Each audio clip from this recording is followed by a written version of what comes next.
Sheepy, how we doing? How are you, sir? I'm doing well. Hey, I need to talk to you for a second anyway, on police stuff. Last year we had shop in the cop or whatever you call it. And I did a check from the good fellows. So now we're organizing it so we can get into community foundation. Okay. So Jeff Christian, our former committee, would you be on that committee? Sure. I mean, we once or twice a year maybe, but just you may hear somebody that we don't. So we hear that they need help, then you come to us, or we work it out. That's what we're getting at. No, I'm not sitting front row. No, I was just. So basically, we're trying to handpick our group so we don't. So we have occupation. Basically, this is 4 million. Somebody in the city has to. I'd love to. Yeah, you got my number. Let me know when. Okay. I appreciate it. I did want to see if you will.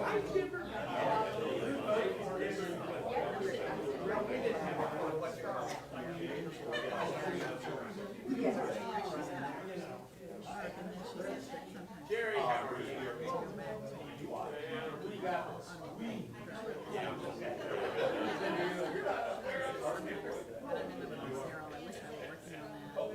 Yeah.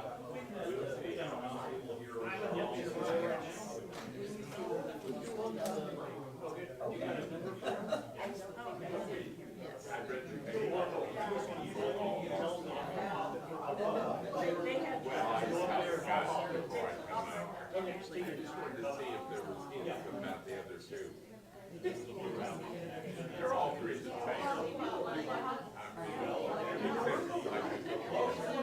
They're going to do this, they're going to look into this, they're going to do this, they're going to check it out. But we're already doing it.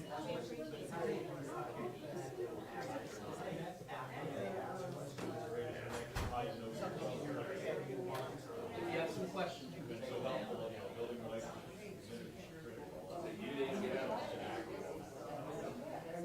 Yep, and if you need it, no matter.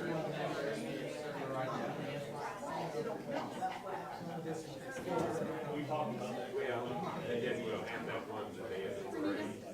Okay, I'll just read one. I don't know.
How are you guys?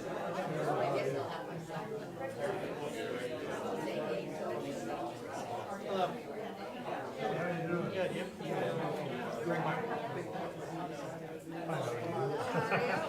Mingle, take a seat, whatever you need to do. Good, James. You look good. James, how you doing, sir? You got this. You got this. By the way, you.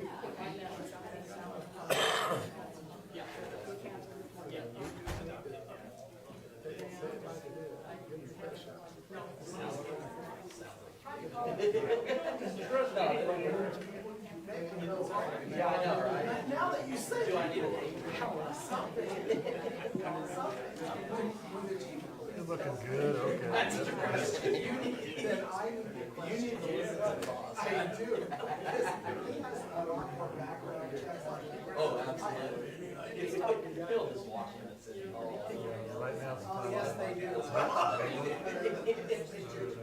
Thank you. I guess I should have cleared it out. oh, I guess we're all. Anyway, we're getting radio. How visual. How are you?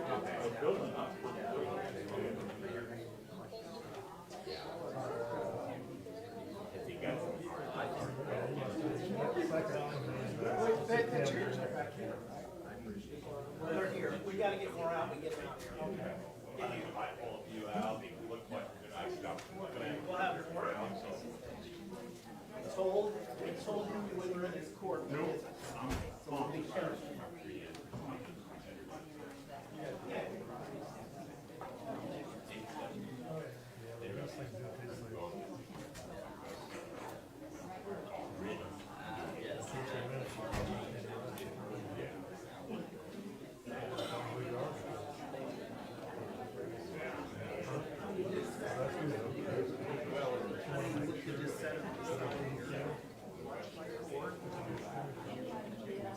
Hello, how are you, sir? Hi, I'm fine, thank you. And we can take our, we can take ours. Nice to meet you as well.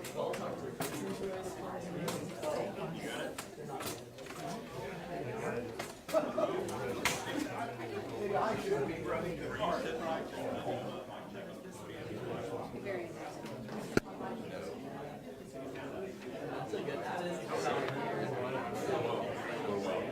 So do yeah.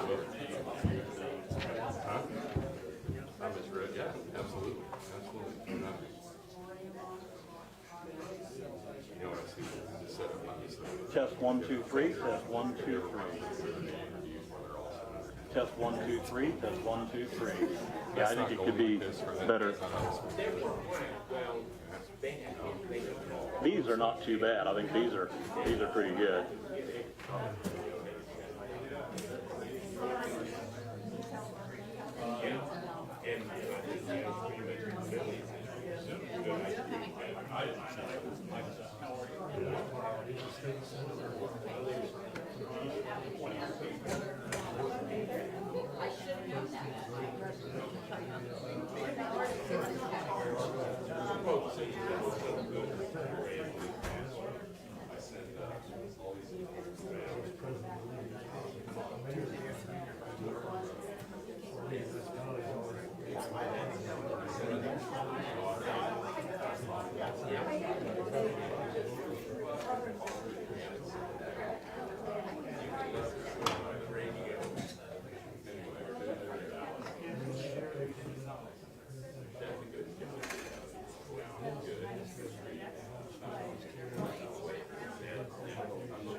Test 1, 2, 3. Test 1, 2, 3. Mic check. Test 1, 2, 3.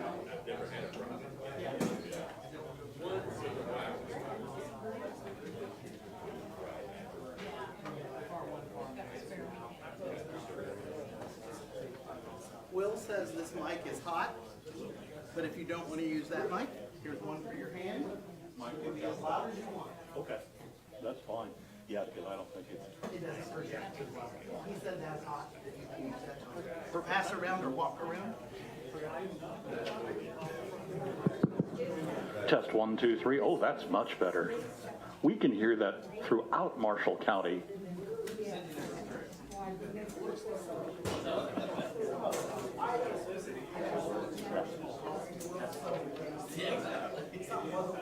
Test 1, 2, 3. Yep. Test 1, 2, 3. good.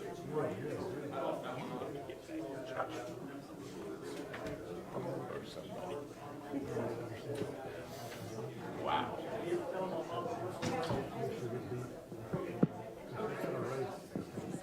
Really?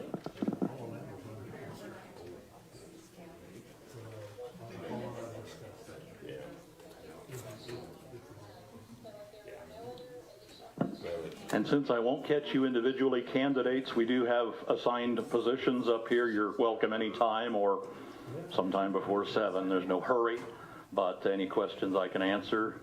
If most of the candidates are here, I'll give you kind of the quick rundown, what to expect, and then we'll re-announce that when we get started. But I thought we've got like 15 cats to juggle here tonight, so we're going to make it happen on a timely basis. We will kind of do it by office. So our county commissioners, there will be 5, and we'll do a round for the county commissioners.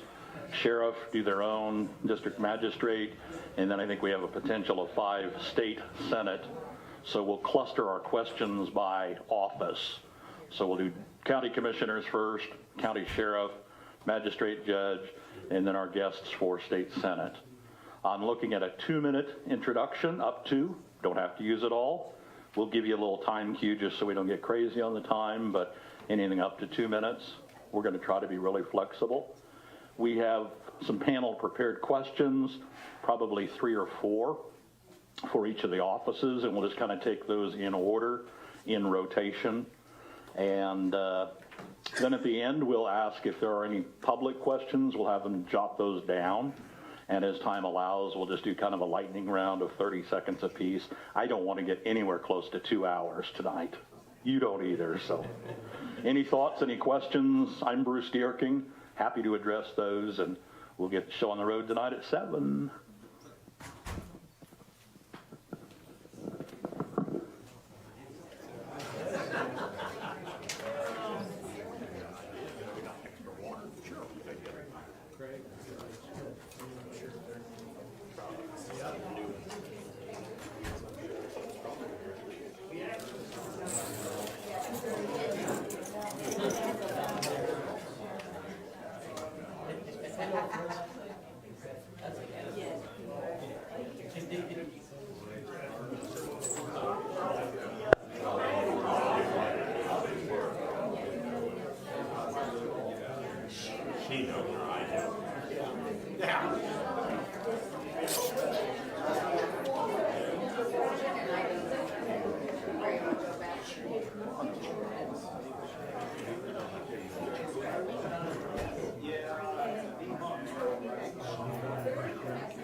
If there's any candidates who did not hear our format and instructions, come on up and I'll share what I did earlier. Or if you have any specific questions, got about 5 minutes, so.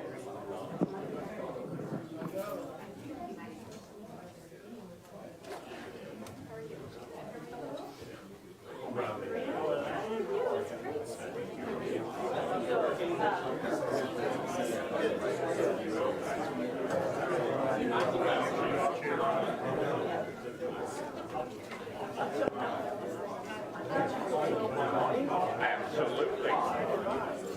I want to make you look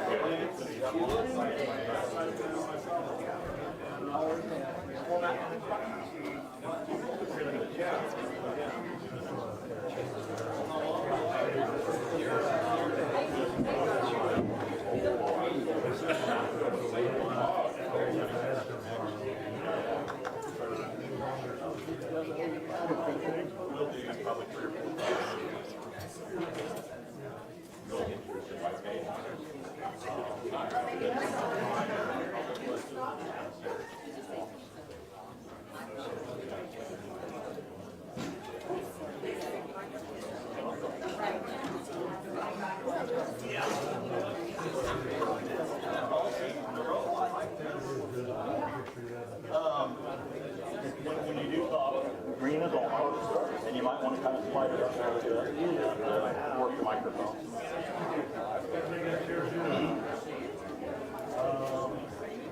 We'll start with you guys first. Get you out of the way, and then you can go.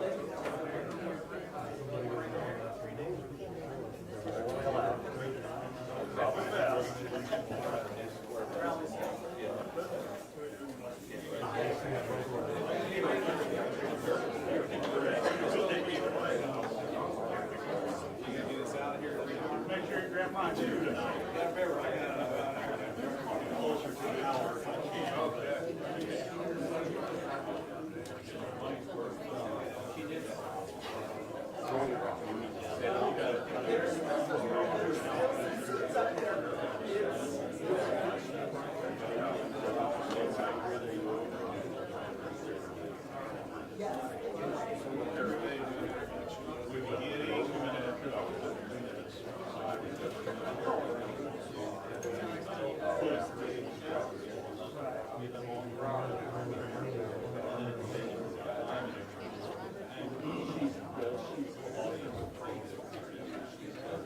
Howdy.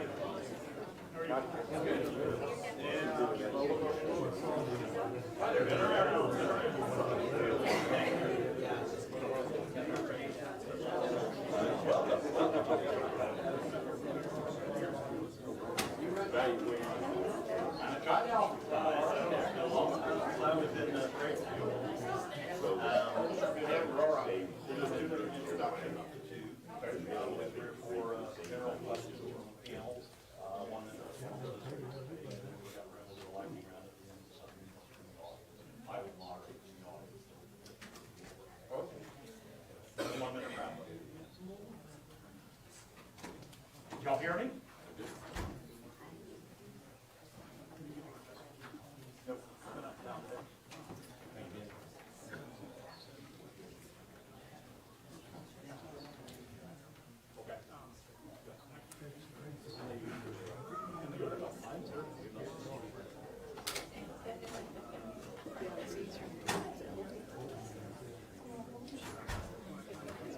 Who's one of Tracy Mann's Get that for you. I will.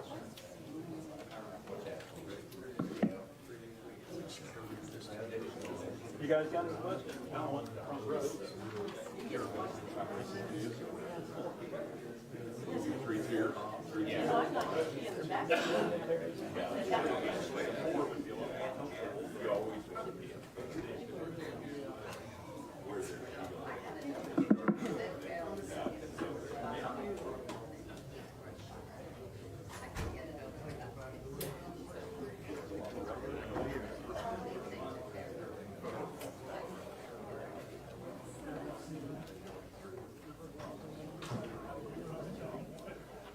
Well, and that I've always said.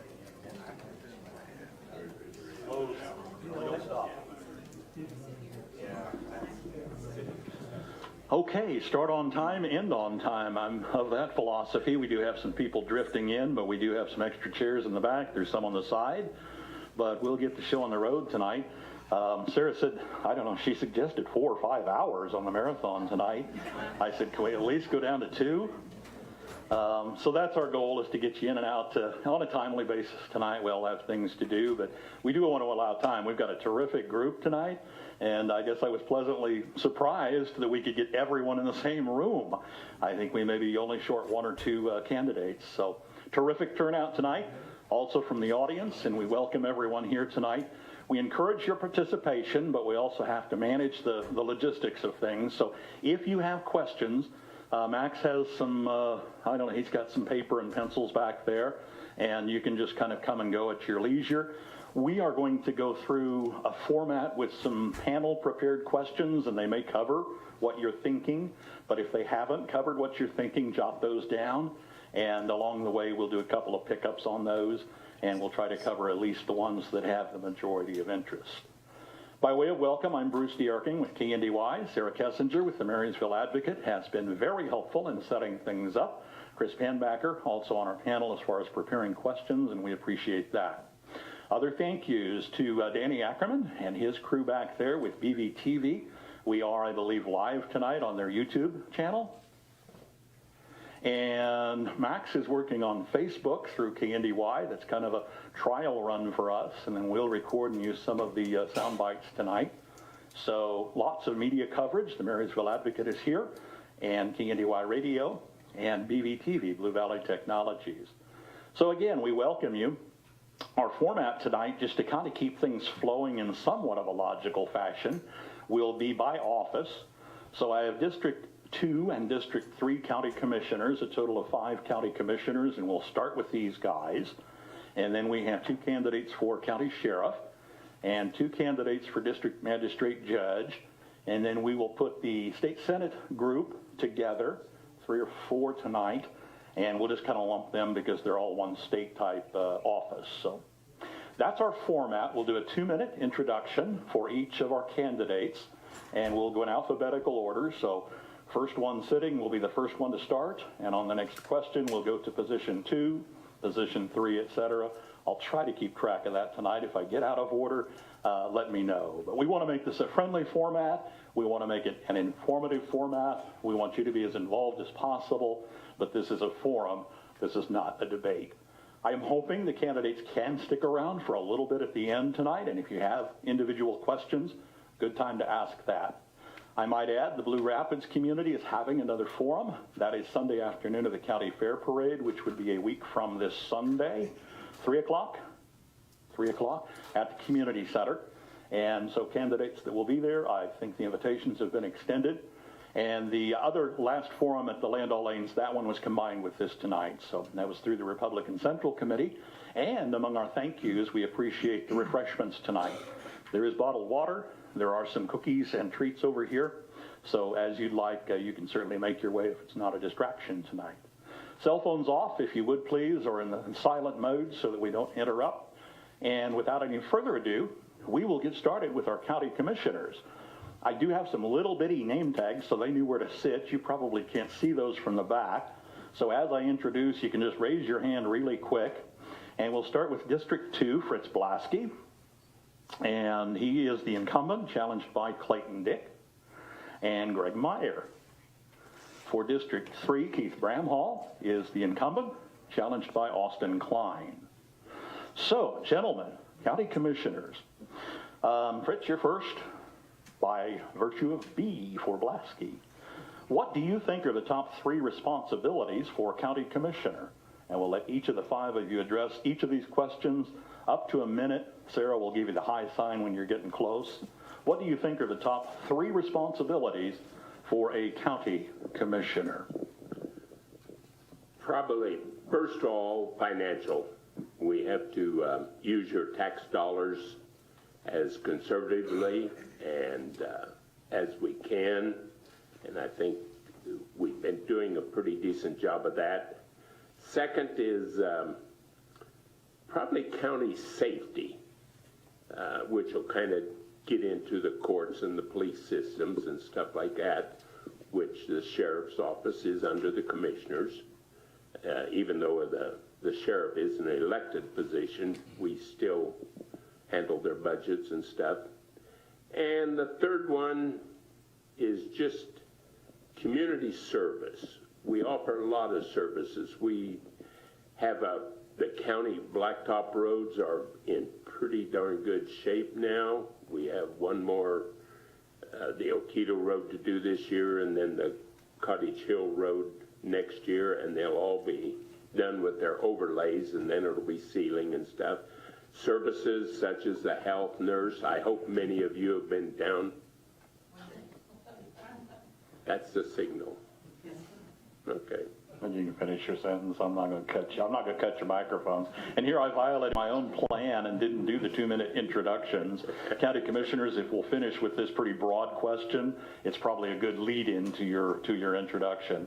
On is green, so if you push the little on button when you speak, and it probably would help for you to identify yourself. I'm Bruce Dierking.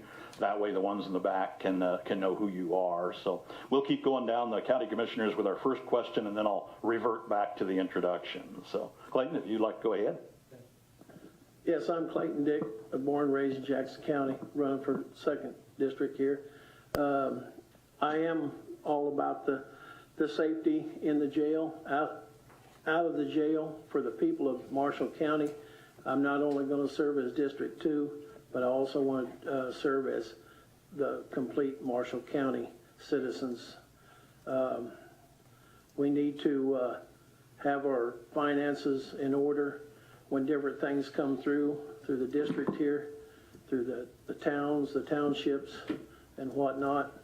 I feel that there can be a little bit better road conditions, being that I have retired from Marshall County after 18 years of road and bridge.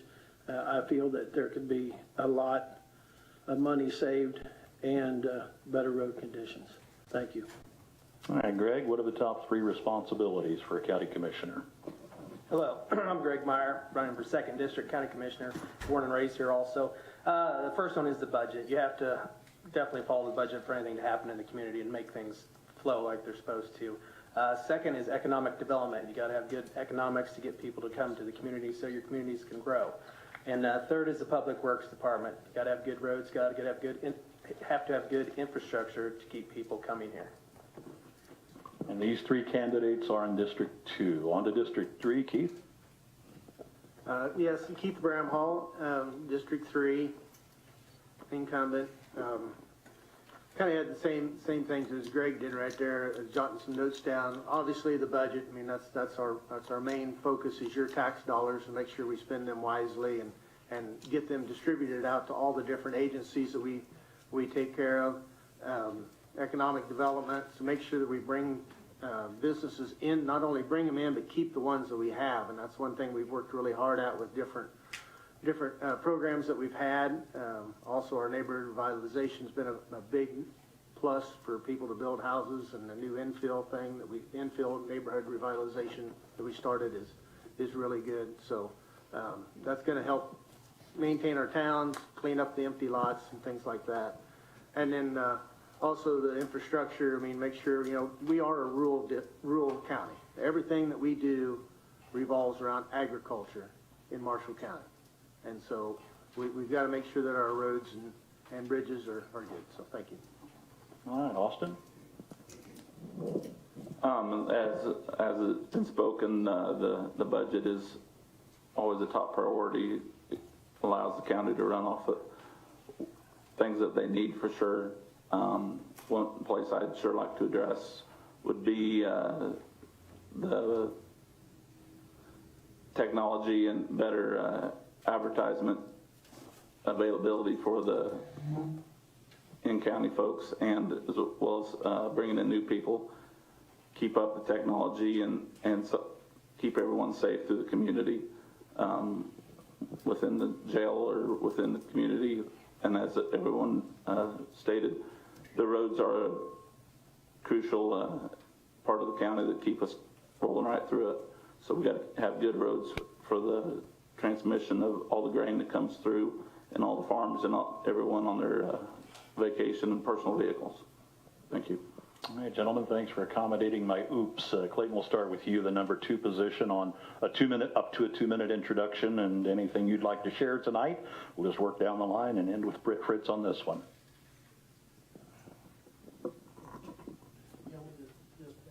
Yep. Up to 2 minutes. Tell them. All right, sorry. Well, like I said, I was born and raised in Jackson County. My mom still resides on the farm.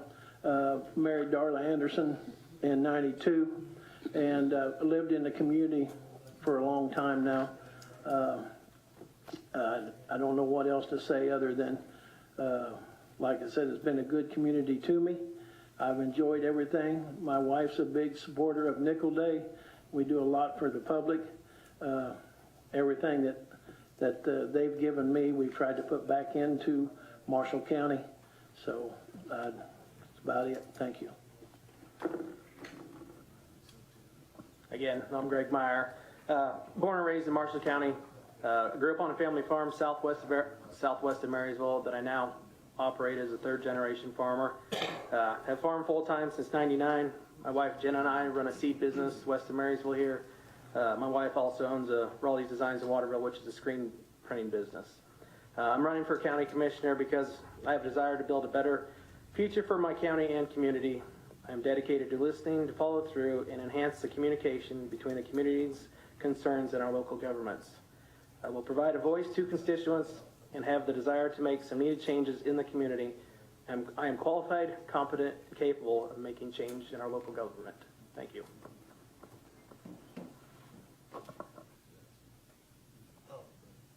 Nobody's going back to Fritz, you know.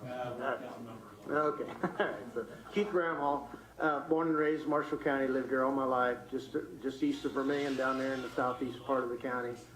Grew up on a family farm. Mom and Dad, we dairied growing up, so learned the value of hard work right out the gate. My wife Lynn, we've been married for 41 years. Still live close to home.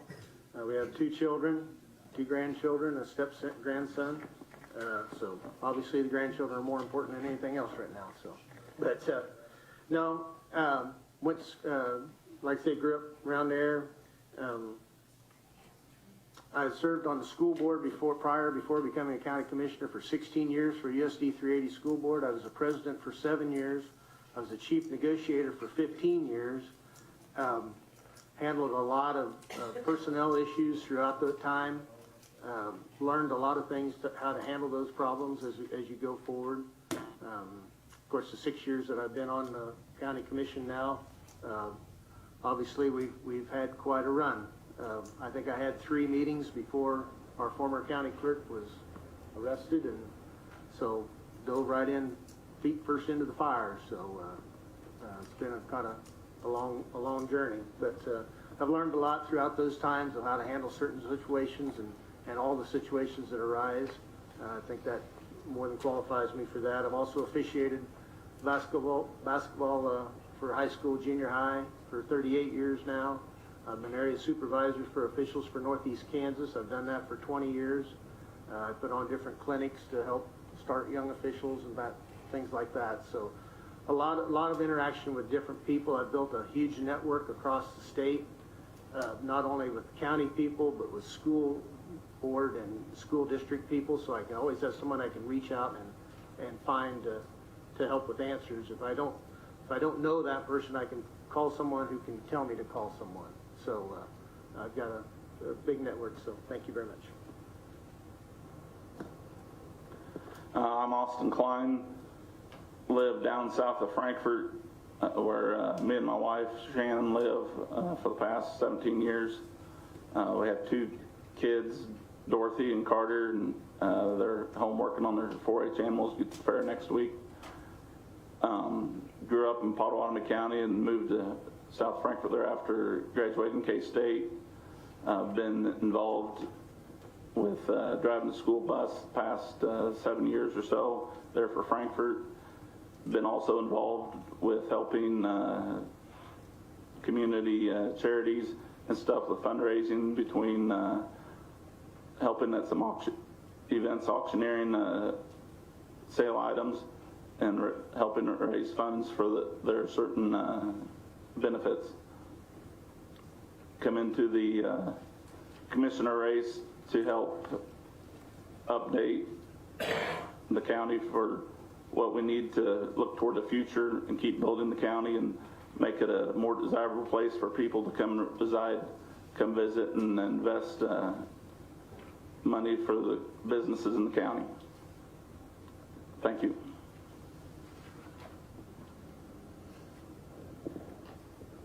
I'm Fritz Blasky. I was born in Oklahoma. I'm a transplant. We moved back to Kansas. My dad was originally from down around Winkler, and he wanted to come back to the good grass country for cattle and stuff. And so at 5 years old, I became a Kansan and graduated from Irving Grade School, Blue Rapids High School, and Fairbury Junior College. Went into farming for the rest of the time until the present time, and I have enjoyed every minute of it. We've had our problems. I married a local girl. She's stuck by me, even all the mistakes I've made, and I'm going to use a Reagan line on that. In our commissioners, I am the elder, and I don't hold it against the young guys, the inexperienced, foolish young guys. When you mature, you get wiser, hopefully. I, too, like to be open to the public. You may regret that, saying that sometime, because there are a lot of calls you get to answer on different problems and stuff that people have. But I enjoy that. I think bring the problems to the commissioner meetings. We try and solve them. That's one of the best things I think that we do. We keep the county running efficiently in all areas. When I was cut off before about our service, I hope many of you have gone to the new health service offices down here. That is quite an operation, and we're very proud of it. And so. All right, thanks for your accommodation. I'll move to position 3. So Greg, you're up first. And yeah, we'll just kind of go down the line because I can't count past 5. Reference to the county jail. Marshall County voters in the last year have said no twice to proposals to build a new law enforcement center. What should the county look at moving forward to solve the problems of an aging law enforcement center that's limited by its design? So Greg, jump on the county jail. Well, first and foremost is, the citizen safety in the community. We know we have to do something with the jail. They've talked about remodeling it. Had some engineers come in and put bids out, and then building a new one, which I believe that cost got up to $12 million. And the taxpayers, I think we're going to have to pay $6 million of that. We got to get the community more involved and see what they think of it and what their needs are. Yeah. With the cost of everything the last 4 years, and then you put more taxes on top of that, people just don't have the money to fund some of these things. I mean, people are just frustrated with the whole process. I mean, everything just keeps building up, more money, more money. It's got to stop somewhere.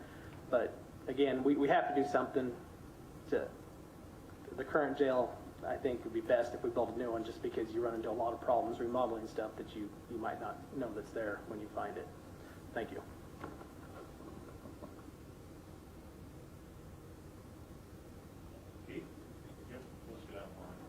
Okay. Yeah, as far as the jail goes, yes, we've obviously went to the voters twice with a proposal for a full-fledged new jail. Just a little background of why we went to the voters twice. The first time we went as a personal property tax, and so when it failed, you go back and you listen to the people and say, why did this, we sit down, we try to brainstorm, why did this fail? Is our design wrong? Is the funding wrong? Just no many taxes. Well, we heard a lot about property tax. I don't want any more property tax. But we did hear some constructive stuff that said, hey, maybe a sales tax. And so, we thought with going out through all the different counties coming into our county, people coming in here to work at Landall's and wherever else they go to Walmart or coming through Blue Rapids, Waterville, Frankfort, going to ball games or down to the lake or whatever, we could capture some of that sales tax money from other people so that we're just not paying for it ourselves. So that seemed to be kind of maybe something people would go for, so we went back with that, and they didn't want that. So obviously, we're not going back to I'm not going back to the people again.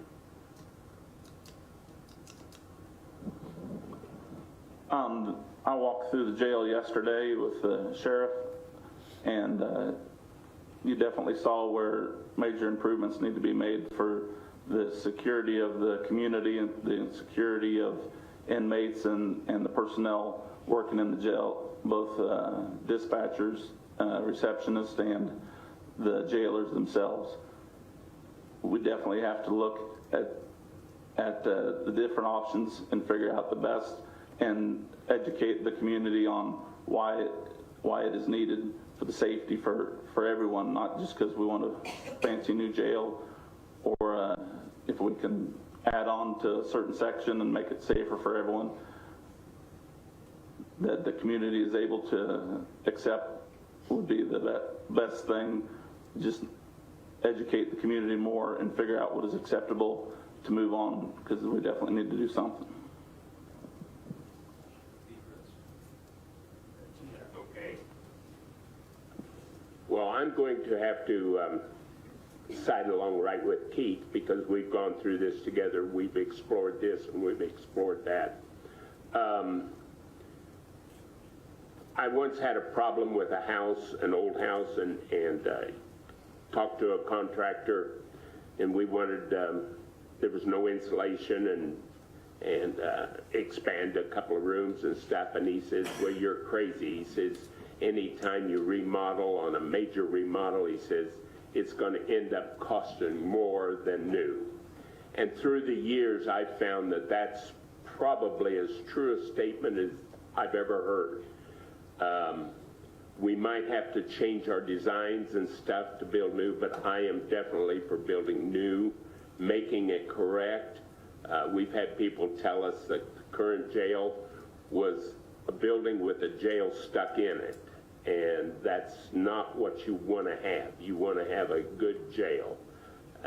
So I think that remodeling, to me, is kind of out of the question unless we can find some other way to do it. But I am definitely for building new. We may have to cut back on what we build.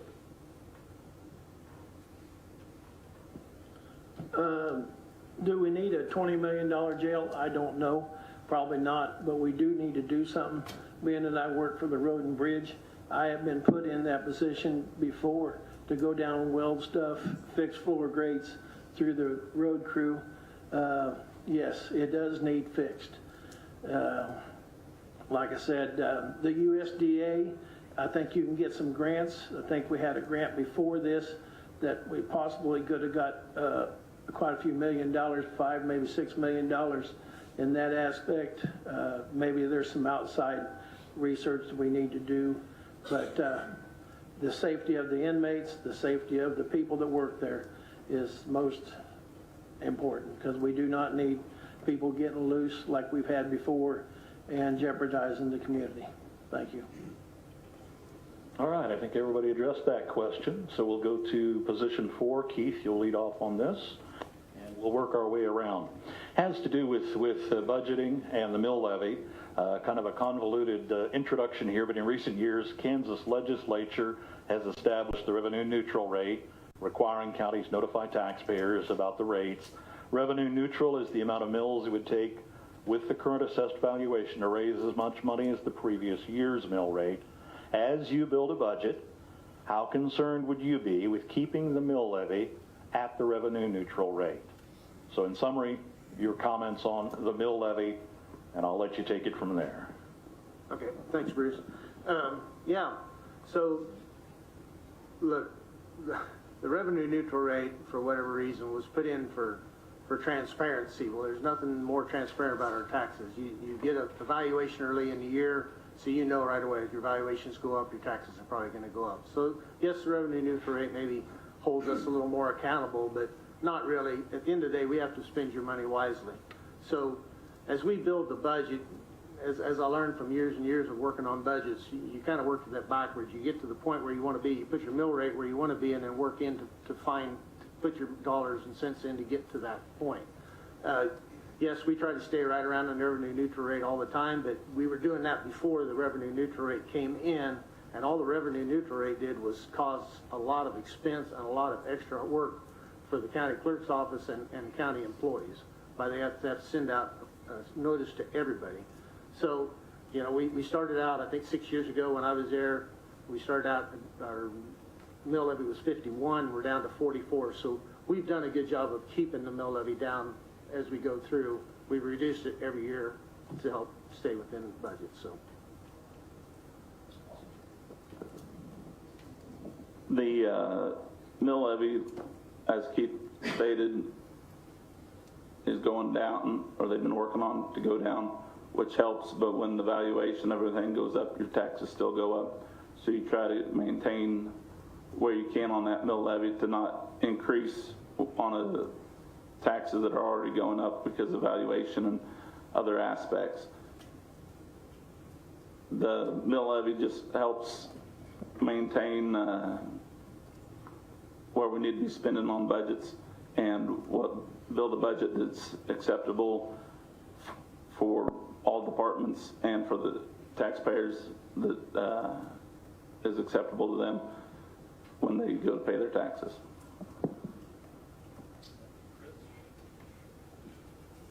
The last 4 years, our mill levy, the commissioners have lowered it approximately 2 mills per year. So that's 7.3 mills over the last 4 years. It's not quite 2 each year. If we wouldn't have lowered it, we'd have had some extra money in there for the jail. Maybe we should have done that. But we were trying to keep the taxes as low as we could for as long as we could. Now, when it comes time for the jail or a major expense, that's really hurting us because we've lowered it to as low as we can. The revenue plan right now kind of dictates we don't have to follow it. We'd like to, but I have found that most people, when they come and complain about their taxes, and we show them that the county part of the taxes have been lowering every year, they didn't realize that.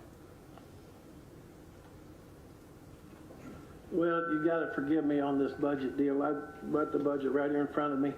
Don't know much about the budget, but I'm willing to learn. But like you say, no one likes to pay a lot more taxes than what they need to, and so I'm willing to step in and take a look at this.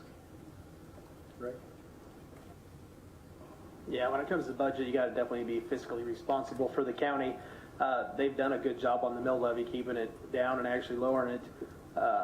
There is definitely a learning curve. I mean, you just don't go into being a commissioner and understand all that stuff. Just, you know, like Moby said, you know, it takes time, and you have to learn to listen so you know what you're talking about. Everybody wants their taxes lowered, and nobody wants to pay higher taxes. But like Fritz said, on the mill levy, maybe they should have kept it higher so the jail wouldn't have been such a big deal, and you know, the money was there. But you just never know sometimes. All right, gentlemen, thank you. To keep this moving along and allow time for audience questions. And again, if you need a piece of paper, wave your hand and Max will find you. And we'll jot those down for a lightning round at the end. Let's move on to the sheriff. Tim and James, if you will. I'll give you 2 minutes each, up to 2 minutes on personal introduction. Hi, I'm Sheriff Tim Ackerman. I've been your sheriff for not quite a full term yet. I was born and raised here in Marysville. I attended college in Omaha, and when I came back here in 2003, I joined the sheriff's office as a jailer. Then I moved to deputy, and then I was promoted in a under sheriff for 12 years. And then I won the election after being appointed by the governor. Then I won the election for your sheriff. I continuously go under training with the FBI. I've had some training with them. Got the Trilogy Award with them. It's all on administrative training on how to do it correctly and pretty much without getting sued. I've we're constantly, we have to take at least 40 hours a year training. And most of mine is administrative, some investigative. Let's see. I've always had an open door policy, and I still will continue it through whether it's the public or my staff. Yeah, somebody shows up to see me, as long as I'm not in a meeting that can't be interrupted or something going on, the public is always welcome in my office. My door's literally open, and so is employees. They can testify to that. So I would continue as your sheriff.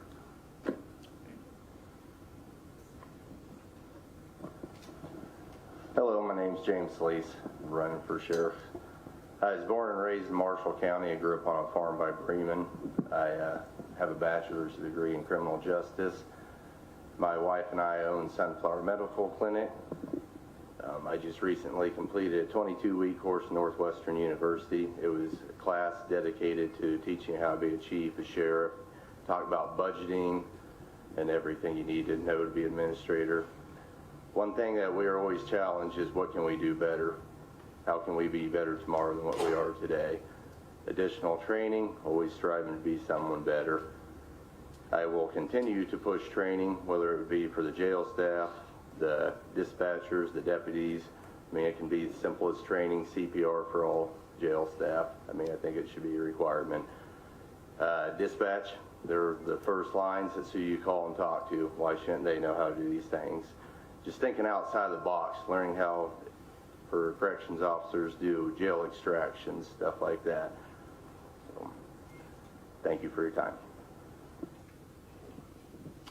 All right, our first question, and we'll start with you, James, just kind of alternate back and forth. What do you see as the three main responsibilities of your job? And you may have covered some of those, but the three main responsibilities, county sheriff. Well, running the budget would be one. Managing the people, trying to be a leader, leading from the front, and meeting with the public. I mean, I think that's one of the most important things we can do, be active, be proactive. Meet you guys on a good term while we can before maybe we have to meet you on a bad term. Yep.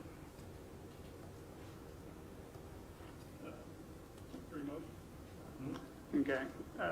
Obviously, the budget. I've always came in under budget, which we have to because we have to be good leaders and responsible with your guys' tax dollars because you're paying for it. Public safety, obviously. I'm going to make sure we got coverage all throughout the county. The smaller communities out there deserve just as much coverage as the bigger towns. And I know that isn't so in some of the counties.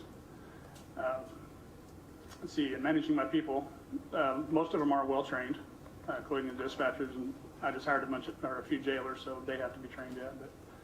But training is very big with me. We usually don't limit them. We have to have a minimum of 40 for the officers. If they find something else that they want to take, we let them go. You can never have enough training. Even I've been there for 21 years, and I don't know everything. If you do think you know everything, it's time to get out. You're going to get hurt or you're going to get somebody hurt. But yeah, training's very big. I heard both respond with community outreach. With that in mind, how will you approach community outreach and building rapport with the public? James, let's see, should we start with you, Tim? Yeah. Be seen out in the public. When I go into gas stations, if the coffee clubs are there, sometimes they say stuff, we'll talk, sometimes they don't. Sometimes they want to hear from the sheriff, sometimes they don't. We're coming up here in about a week, we're going to the Helping Center. We're putting on a class for scams, for fraud, for the elderly, because people try to get them, through their computer, through their phone, through their telephone. And it's just putting on classes like that. And also, always having an open door policy. You can call me anytime. My cell phone is actually owned by the sheriff's office, and it's published. And I get calls. My wife can contest this, but I get phone calls day and night. And that's okay. That's what I signed up for. Community outreach is huge. I mean, we practice it all the time in the police department. I'm always active, whether it's in the schools, we're doing walkthroughs of the swimming pool now. Keeping our community safe is important, but being available, I mean, meeting everyone on good terms, you got to. I mean, I like coffee, so it's nothing for me to pop in the coffee shop and drink coffee with people. That's why I want to expand through the entire Marshall County, not just city of Marysville. Be available. I want to be part of your parades. part of everything that you allow us. If it's your football game, whatever, your schools, anything. The sky's the limit. I'm excited to take on this adventure because I think we can do a lot with the community. Okay, next question. James, you'll lead on this one. Probably media biased here, but what's your policy procedures as far as releasing communications to the public? We have more communications channels available today, and yet we don't communicate as well as maybe we did. And then what is a reasonable deadline for submitting accidents or incidents? When should the public, when should the media know what to expect? So to answer the one question, I believe you got 10 days for the accidents. Just do that. Right now, things the sheriff's office do, you always see the arrest reports, you see the accidents. One thing we do at the police department is we do a bi-weekly report. We keep track of everything we do. If it's training, the good, the bad, whatever it is, it gets submitted. It goes over to the city council, and the advocate gets a copy of it. I mean, we can expand that as far as we can, but there's limitations in what we can release. I mean, we can't release stuff that's crucial to our investigations. But transparency is one thing I preach this whole campaign. When you know what we're doing and you see that we're actively working for you, it makes a happier community. That's one thing I want to keep moving forward with, is transparency. Thank you. James is right. Officers do have about 10 days to get their reports in. I know it's not as quick as like Sarah Bruce would like, but that's not the only thing going on. Sometimes guys get into pretty nasty calls, and they still have to take care of those before they can get that report done and get it back to you. But it's usually within the 10 days. Now, if it's something important, like say if we had a mass casualty or somewhere like that, Bruce can put it out over the internet. They have the internet for the paper, but I don't know how quick they can get it out. But we use the multimedia a lot. We use Facebook to get people out. It's quick. Your quicker multimedia is what we'll use. But sometimes we don't get it out because sometimes we can't release it. So, all I can say is we can try. But. They're all tools in the toolbox, and we were missing a tool yesterday. Last question for the sheriff. How will you recruit and keep qualified deputies, jailers, and dispatchers? How will you keep good help? One is training. If they don't feel they're valued and their salaries, if they don't feel you're valued, they're going to leave. But we also have to stay within the budget. We have a good retirement system.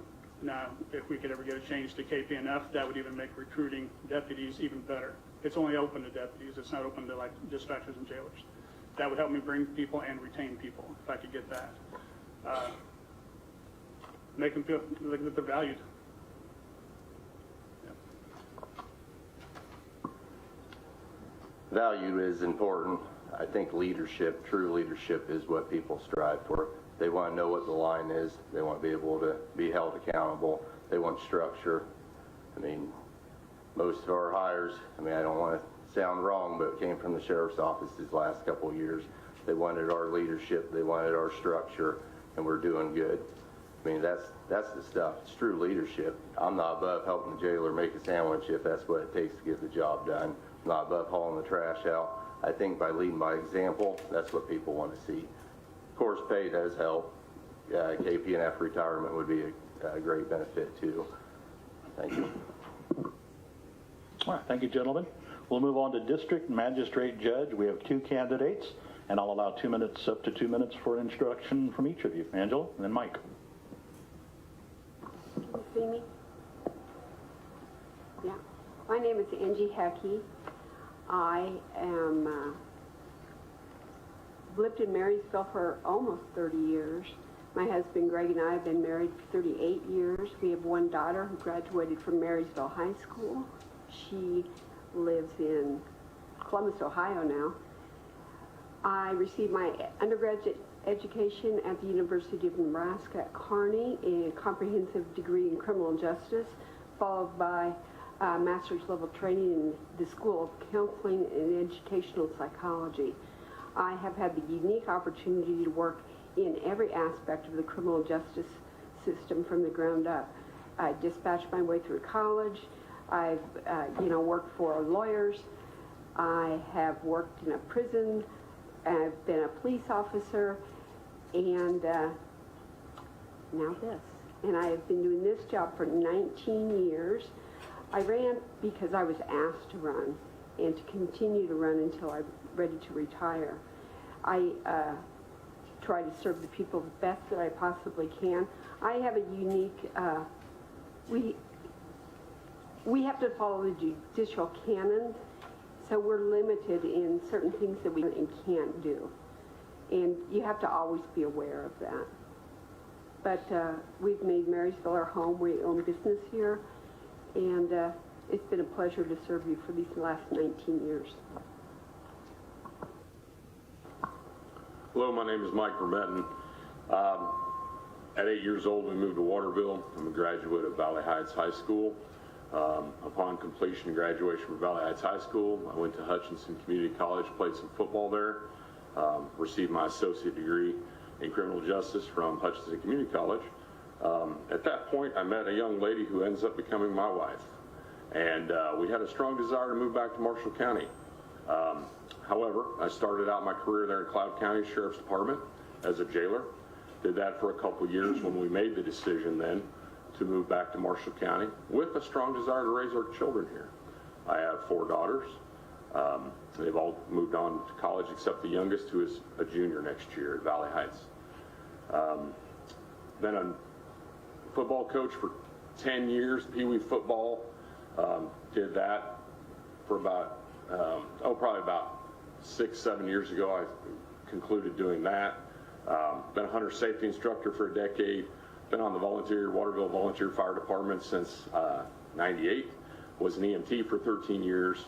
Was a chief of police at the Waterville Police Department for 13 years. Got on with the Marshall County Sheriff's Department in 2017. Ended up becoming an investigator and is currently seated as the undersheriff for the Marshall County Sheriff's Office.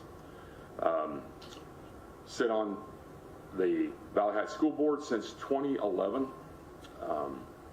Currently seated as the vice president. Married to Stacy Vermetten, who is a DON at the nursing home there in Blue Rapids. Just enjoy myself here in Marshall County, and I was glad to be able to raise my kids here. So that's my introduction. Very good. Mike, I'll let you lead off. We'll just trade places. Name 3 goals that you have for the position of magistrate judge. The top goal I'd like to attain in the position of magistrate judge is just to strengthen the position, okay? What I mean by that is you know, the less than 1% of the population who commit crimes against persons and against persons' property, I feel we need to come at a lot stronger with what's going on with them. Obviously, I feel we should set some more conditions of bond, and that might be maybe not even setting bond on those individuals who are a danger to our public or a danger to a victim. Secondly, I would like to see an increase in maybe some sentences that are handed out.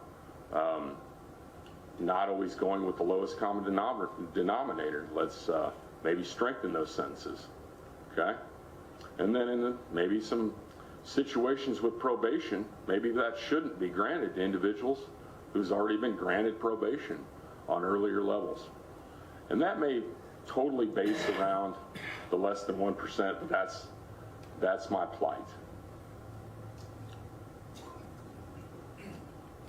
What my 3 goals are? 3 goals. To follow laws of the state of Kansas, the Constitution of the United States, and treat everybody fairly and respectively. You have to set bonds. You have to set reasonable bonds. It's the law. You have to give probation. And I'll tell you why. Because if I put everybody in jail, like I sometimes want to, you wouldn't have a budget. We don't have the space. We don't have the jail for it. But everybody has to be treated the same. And that's why the system sometimes seems that offenders keep coming back and back, and they do. But they are also held accountable. In 19 years, anybody that has violated probation with me has served their entire jail sentence. Just what I said I would do and have been doing for the last 19 years. I set reasonable bonds. In the last year alone, and I looked it up, I set 150 bonds. 73 of those bonds were over $3,500, with the most being $500,000. Okay, and we will trade off on the next question. So Angie, you have it first. Moving on from COVID, do you foresee that technology use will continue to have increased applications in the court system? If so, and why? Increased use of technology? Since COVID, we use Zoom capability for all juvenile matters. People that are that commit crimes in different states, we can Zoom them in so that they don't have to have that expense. We only have a few attorneys that do rural work, so I can be talking to an attorney out in Donovan County and getting my stuff done here. It's very efficient, it saves money, it saves time, it's effective, and I do all of the sync hearings in here and in Brown County because I'm assigned over there. We handle about 250 active cases. Sometimes they can take, 2 to 10 years to complete. But we get more participation with Zoom than anything else. And I'm sure that's because people think they're not going to have to get a drug test, even though we're constantly testing them. And we're holding them so that they can become good parents. But yeah, we utilize that and we're going to keep doing it. Yeah, we echo that exactly. There is a great need to continue with the use of technology. I just spoke with an attorney today who's actually going to a Zoom conference, so that's very common, and it's going to be more common, I think. Absolutely. So that's pretty basic. Let's continue that. Let's see it grow. All right, I think we're going to move on to the Senate seats, and Marshall County has the dividing line, which we have 2 separate Senate seats that will be represented. So we'll just kind of lump you all together. I'll start with you 2 on top and then work down the line. So you'll be 1, 2, 3, 4, and then we'll alternate accordingly. If you have questions to jot down, Max, if maybe you want to kind of circumvent the room and see if anybody needs a piece of paper, or if you've brought your own, that's acceptable too, but jot those down. If you have questions they haven't covered, jot those down, and I think we'll make time for those tonight. We want your involvement. So, for State Senate, we have again 2 from each of 2 Senate districts, and we'll start up on the top. 2-minute introductions. Hi, I'm Robert Bonanata. I was born and raised in Amarillo, Texas, and whenever I turned 18, I moved to Omaha, Nebraska. In 2018, I moved to Holyrood, Kansas, and I live in Lucas now. I've been in Lucas since 2020, and I raised a son there.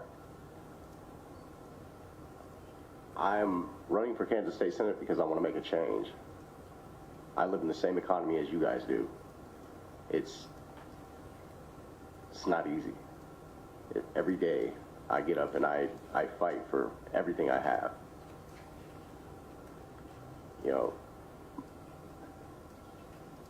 It seems like some days are harder than others, but I still prevail.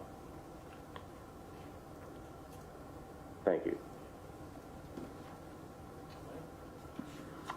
Good evening. I'm Elaine Bowers, your current senator for Senate District 36, which has shrunk this year, and the Senate District 1 will take more of your territory, but I still maintain Marysville and 3 cities and their 6 townships in the Senate District.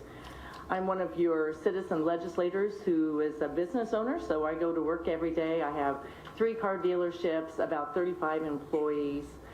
And you're lucky, I think, because you have my daughter in town with you. And I'm thrilled to know when Marysville, Marshall County came into Senate District 36, which, by the way, is 2 Senate districts merged, that you had 2 downtowns, 36 Highway and Main Street, but now you have my daughters.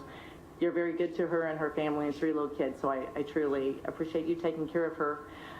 I have learned, and after I got out of college at Cloud in Concordia, that it's not it is truly constituent service is helping people have a service heart. I do like solving problems, and I know the right people who to go to, so it's not what you know, but who you know in many cases.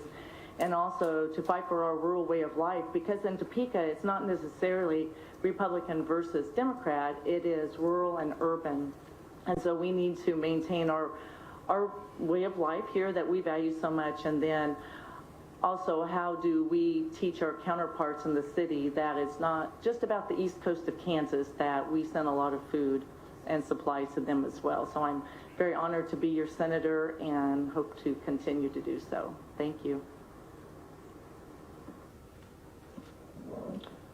Good evening. My name's John Epley. I am from Atchison, Kansas, and I am vying to be a candidate for Senate District 1, which has actually grown a little bit more in this county, and it actually takes up almost 3/4 of the county now, extending clear to the line in the southwest corner of the county. So it's changed a little bit, and it involves, and I have newfound respect for the size of this district. It involves 8 counties. It involves parts of 3 counties and all of 5 counties. And I want to assure you, I have been working my tail off getting around to all these counties to meet people on the doorsteps. I may have met some of you already. I'm not sure. I want to thank you for this format. It's great to have this format to meet some of you, and because it is a big district, it's hard to put a face with a name. I am a local Kansas product all the way through. I'm a 4th generation Kansas. I was born and raised in a town called Fredonia down in southeast Kansas. It's very similar to Marysville. I'm a proud, Yellow Jacket, and I attended all Kansas schools for all my education. I'm very proud of that. I have a degree from Kansas State University in pre-medicine sciences. I was going to go into milling science like in my family because I grew up totally in agriculture, raising hogs, and custom cutting alfalfa fields. We used to have several dehy plants in southeast Kansas. But anyway, I graduated from K-State with a degree in pre-medicine. I had to go to KU for medical school. Sometimes regret not becoming a veterinarian, but I did become a medical doctor, and I did my residency in Wichita, Kansas, a place called St. Mary's Medical Center, now part of Via Christi. I think Elaine's daughter is an alumnus of the same program, and I'm real proud of that. I did everything in Kansas, and then looked around, and because I'm married to a Kansas City girl, we had to move up close to Kansas City, so we located in Atchison, where I've been for about the last 43 years. I've done cradle to grave care. I've delivered 1,600 babies until I decided I needed more sleep, and I quit doing that at age 57. But I still work in the clinic, and I still see patients. I'm honored to have this opportunity, and I hope I get to know more of you later after we get done tonight. So thank you all.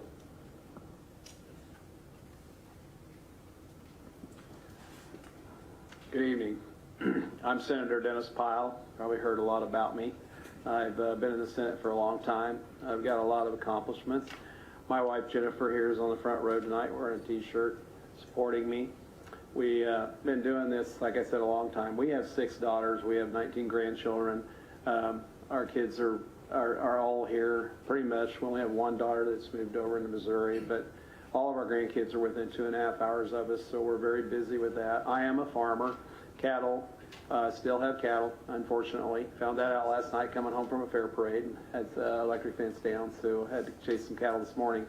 But I'm just going to tell you, I've worked hard for this district. I've worked very hard. We have the 75 expansion project that's been approved.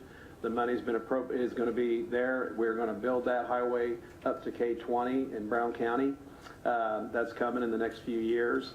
I'm going to brag a little bit. I've worked hard for a long time to exempt Social Security from income tax in Kansas. We're only one of 12 states, and now we're going to be one of none of those 12. We're going to be one of the others that do not tax Social Security. That wasn't easy, folks. I will tell you that was a very difficult task because the corporate interests, and you're seeing them align behind my opponents because they wanted the $150 million that's now going to go to the seniors. It's hard to get the tax cuts for the people.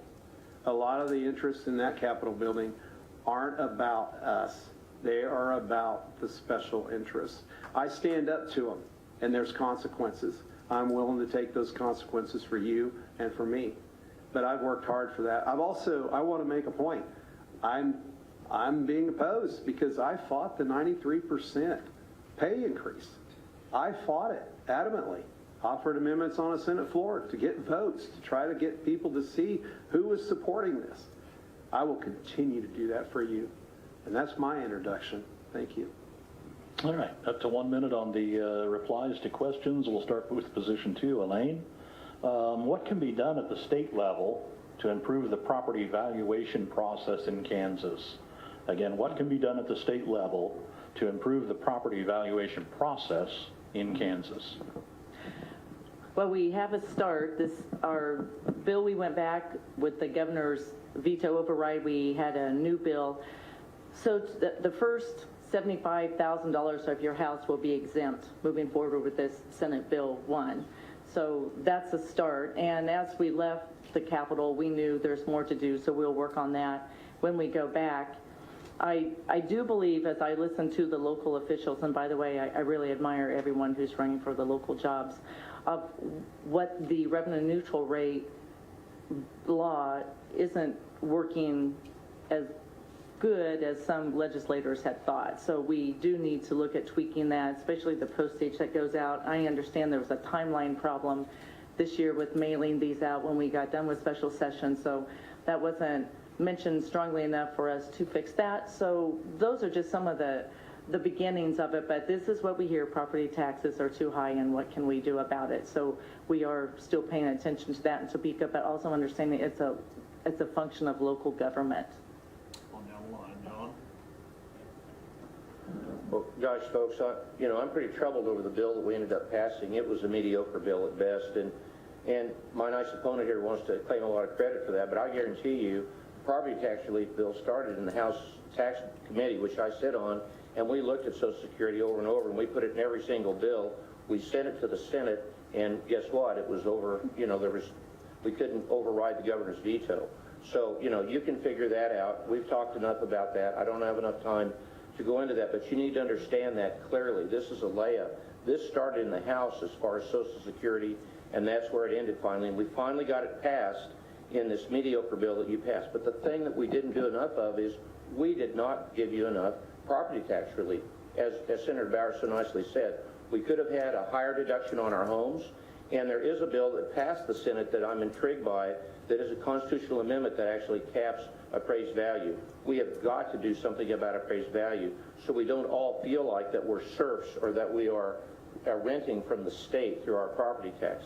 It's absurd. And I've run out of time. I can talk to you more later. Thank you.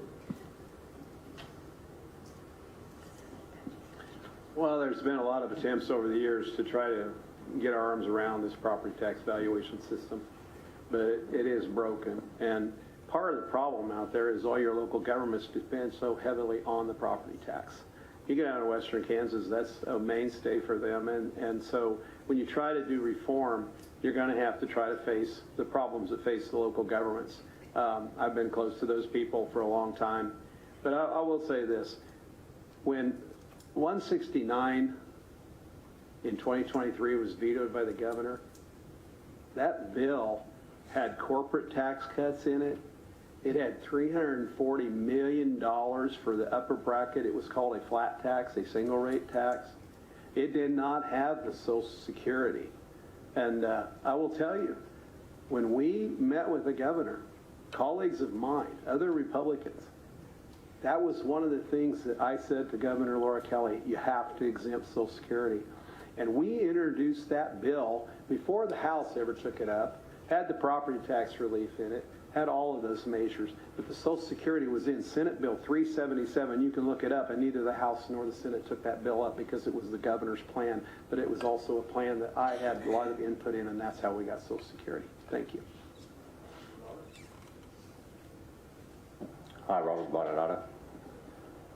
I am a homeowner. I don't know enough about the subject on property tax reform. I would like to say, though, but by incentivizing small business growth in the state of Kansas and expanding tourism, and I mean, you could look at it for yourself. All around us, every state around us has legalized marijuana, and their economies are booming. They have money to spend on jails and things like that. They have money sitting in the bank to be able to purchase things whenever other things fail or stuff happens, because stuff happens in life, right? You know. So I know that property taxes, I pay too much. You guys probably pay too much too. We need to get somebody in there to look at it from the ground up. I don't know a lot of what I would be looking at, but I would have the capabilities to hire individuals who are professionals in those fields to be able to help me out in those areas. Thank you. We'll go to position 3 on education. What can be done at the state level to improve K through 12 and post-secondary education in Kansas? In a broad sense, education at the state level. Thank you for that question. You know, I pride myself on being a defender of rural public education. I've fought hard to make sure that we have schools adequately and equitably funded. It's in our Constitution. You know, I've been in the House for 8 years, and we got that done in 2018. I'm proud of that accomplishment. We've been on that formula. Admittedly, through the COVID pandemic and other times, we're not performing at the level we should be at. You know, let's be honest. We should have kids at level 3 and level 4, if you know what that is, and that means at grade level or above grade level. We have a long ways to go, folks, and our public education system needs more accountability, and we're working hard on that. The last bill we passed is very comprehensive for that, and I think you'll start to see some improvements.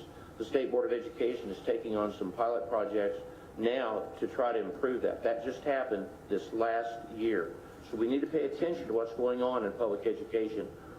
I pride myself, I mean, I went through public education. My kids all went through public education. I want to stress that to you. It's important that we continue to keep our eye on the ball. I'm going to finish here in just a second. We're going to reformulate how we fund public education in 2027. I want to be there at the table. I want to represent you. I want to represent Marysville and how this rolls out and how people are represented for their public schools. I think it's very, very important that we do a better job. Thank you. Well, I'm going to sound like a broken record because I've said this for a long time, but you've got to get the dollars to the classroom. At one time in the past, we had a measure in statute that said 60% had to go to the classroom. Very few schools met that. It's been taken out. I actually have offered legislation to take it to 70%. There was a lot of griping about that. But I think that if we look at the kids and we know what needs to be done, we have to ensure the dollars are being used for the kids. We have to be ensuring that it's not going to the top-heavy administration. We all know where it's going. We can pull it. We can go look at the budgets. We need to get it to the kids. Thank you. Hi, Robert Bonata. I do agree with a 5-year-old that's going into kindergarten next year that it does need to go towards the kids. I mean, obviously they can pull the budget and they can see what's going on, but I know just not too far from here in Fremont, Nebraska, there's stuff going on up there. They're fighting over pornographic books being paid for by the taxpayers in the public libraries. So, pornographic children's books. So, that's only about 2.5, 3 hours from here. That's how far I drove to get here. How far is that away from, you know, we really have to be watching what is being taught to our children. I really honestly think that we should be teaching them STEM and civics. I think that we should hold more teacher-parent conferences so that way the parents know exactly what's going on in the classrooms, exactly what's being taught. But it's not over just in the classroom. We have to keep that attitude at home too. So, thank you. I have to say I came in right before the lawsuit was ended in Kansas, and then we had a fresh start. So we could talk about something different. Then we will be looking at a new school finance program plan in 2 years. I would like to be at the table to help put that together.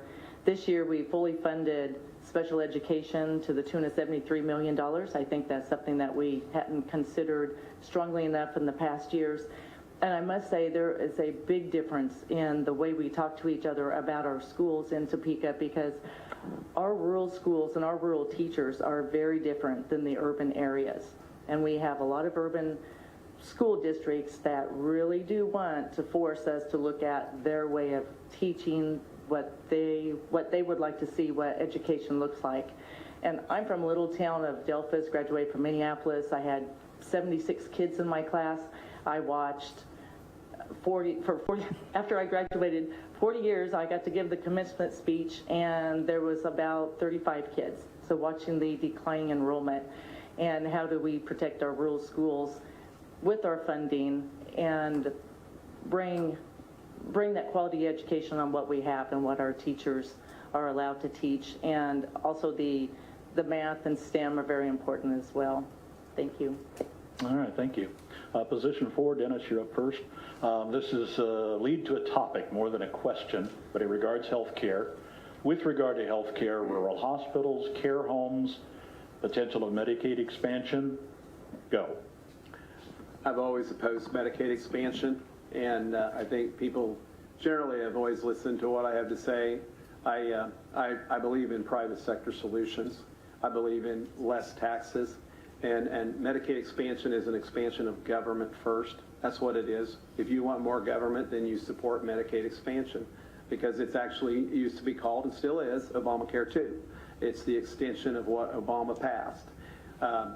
Private sector solutions are the answer. If you let people have their money, they can make their own health care decisions. The problem is government's growing and taxing more. And make no mistake, Medicaid expansion will cost, and there will be a burden to bear. So, you know, you talk about property tax relief, you talk about all this, but giving private sector solutions, like what I did with Social Security, I'm going to keep coming back to it, $150 million to seniors. Seniors know when they get their checks, they have to pay for that Medicare. They have to pay for those other programs, A, B, C, D, whatever. It costs you. I want to give you back a private sector solution. Lower your taxes on your Social Security. Lower your taxes on everything, and let people choose their health care and work with their doctor. Thank you. Position 1, Robert. I agree with Senator Pyle. I'm all for limited government.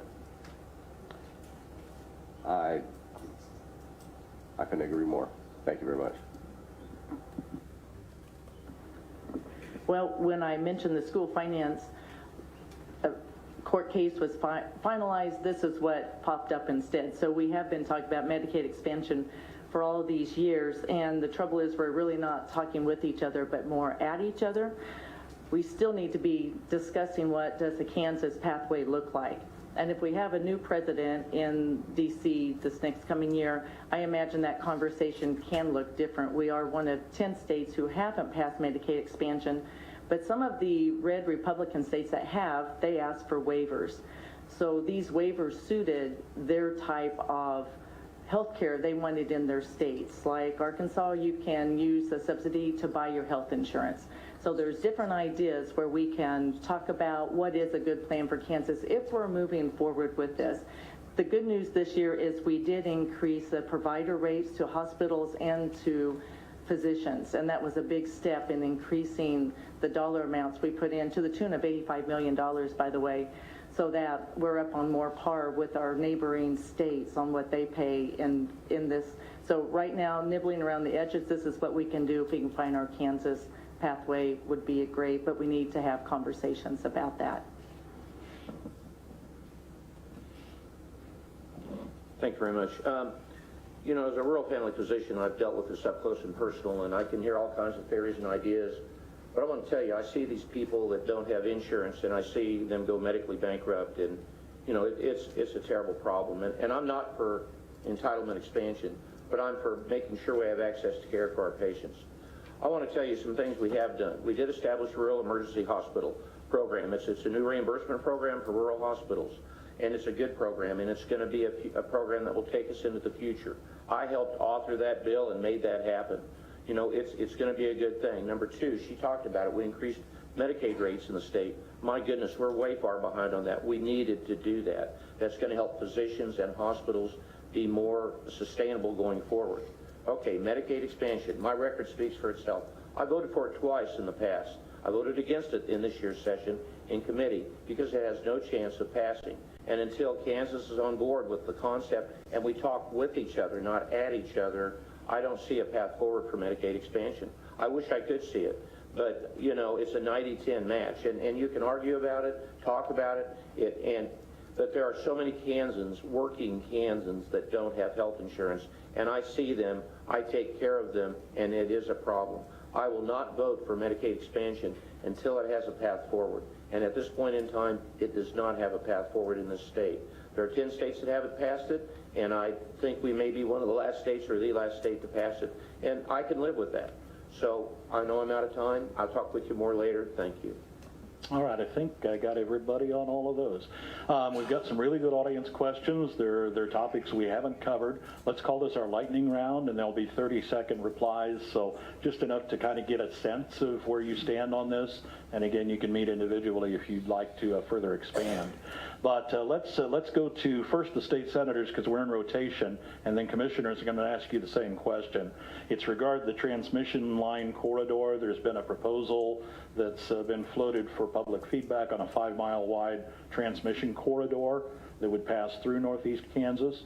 Robert, I'll start with you. We'll do the state, and then we'll go back to county.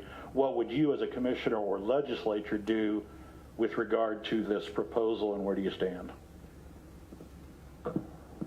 I do not know enough about the proposal.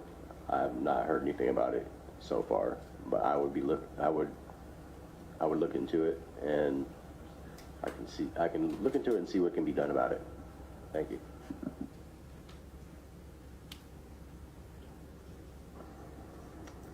I don't think 30 seconds is enough on this, but this is federal overreach. There's no doubt about this. They're circumventing the state government, the KCC process that we already have set up. I would encourage the county commissioners to support our personal private landowners' rights. I think that's something that we can do at the local level. We do have the KCC in Topeka, which is monitoring this, but doesn't have a say-so. They learned this information as we did as the public. So definitely a federal question and federal overreach, in my opinion. So, thank you. National Information Electronic Transmission Corridors, that's what they're called. You know, there's 9 of them that have been set up tentatively. I think with the funding that's available, there's going to be 3 of them selected. Hopefully they're not going to select the Midwest Plains, because that's the one that we're all referring to. I'm all for a moratorium on this. I'll do anything I can to prevent government overreach. This is by the Department of Energy in our territory. It is a 5-mile corridor, and it's something that we will probably deal with in this next session. I think this may actually have to go through the Attorney General's office also. So I think we'll be working hand in hand with them and the legislature to try to slow this process down. It is moving forward very rapidly. I've been proactive on this. I've already talked to county commissioners. I've talked to the governor's office about it. We've been in contact with our U.S. Senator's office and our congressman. We need to make sure they hear this, because it was on their watch, folks. It was on their watch, and you need to be on them, because this is on their watch. Thank you. All right, Fritz, we'll start with you. 5 of the county commissioners on the issue of that transmission corridor. Mike on. In the last couple weeks, we just got notified about this. I think the commissioners are similar to their opinions. It's a land grab by the federal government. We're asking more questions of it. We're wanting to find out more about it, and so we don't like the looks of it on the top, but we'll see. Yeah, I completely agree with Fritz. We don't need it, especially if they try to eminent domain the deal. But I guess we need to get ready. But I'm in complete agreeance that we do not need it. Everybody works hard for their money and their ground here in Marshall County. Thank you. It's totally against it. It's bad for everybody involved. It would go through every farm that we have, so it would totally decimate what we've worked our whole life for. And don't think it's not going to affect Marysville either, because it's going to devalue the properties close to Blue Rapids Waterville. Why would anybody want to move here when you got a giant power lines 5 miles wide through our area? I mean, it's just horrible for everyone involved. Thank you. Yeah, just to reiterate with everybody else, I think it's going to take all of us working together on this deal, because if one county thinks they can stop it by themselves, or one entity thinks they can stop it by themselves, it's not going to work. So we got to work together on this deal and get as much opposition as we can and try to get to the end of it. Yeah, nobody wants this thing at all, and so we'll just keep working forward and doing the best we can.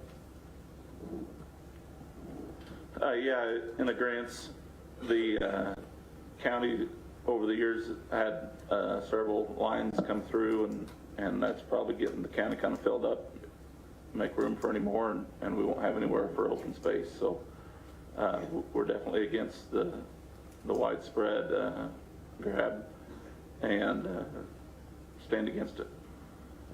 Okay, we're going to stay with county commissioners on the next lightning round, and it has to do with roads, road maintenance. We'll go to position 2. Clayton, I'll start with you.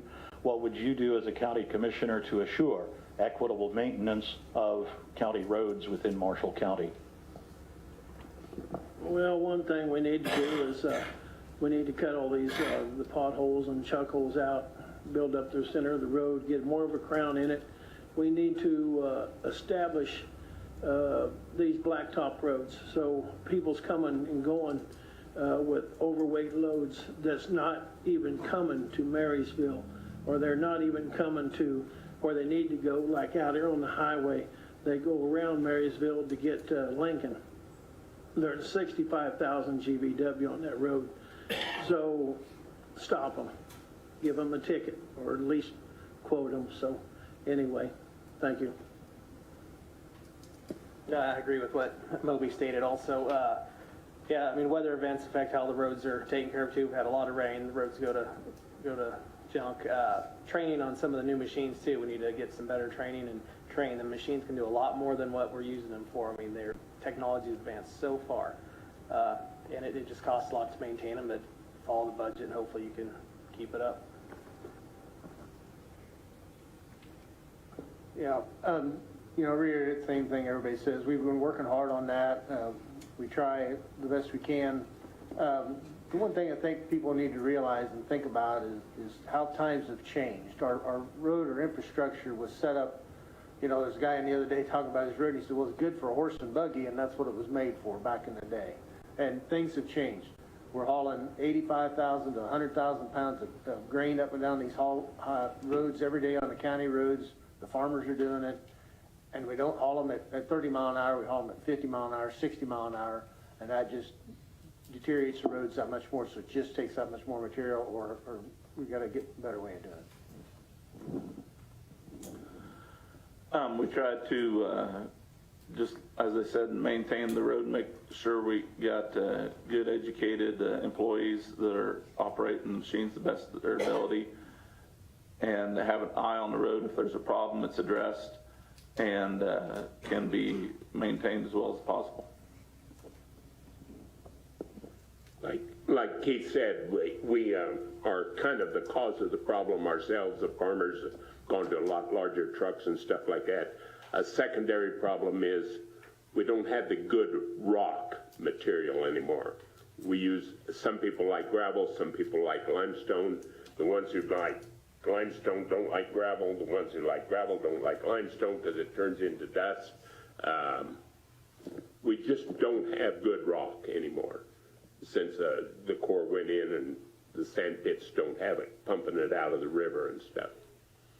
All right, on to the Senate candidates, and I've lost track, but Robert will start with position 1. Has to do with school choice, using taxpayer dollars for parents' choice as far as school attendance goes. I think that if you pay taxes already, at least a part of that taxes should be able to go towards if you would like to send your kid to private school? What if you don't like what's going on at public school? And it's not easily changed. Then what do? You take your kid out and send them to private school. But if you're already paying taxes, should you have to pay taxes? You know, should you have to pay more taxes on stuff? We already get taxed everywhere we go. To the grocery store, everywhere, on everything. Thank you. Well, I have 4 children. I forgot to tell you that, all graduates from Concordia High School, and half of them from Cloud County, and our grandchildren are in Concordia as well. So I do see the value of our rural schools, as I mentioned before. I am a big fan of our scholarship tax credits that we have for private schools, and we do have private schools in Senate District 36, both Lutheran and Catholic, and that's been a good way to handle the school choice, in my opinion. And do we increase that amount of money that goes into the scholarships, or how do we value that with our income taxes? So that's what I do believe with our private schools.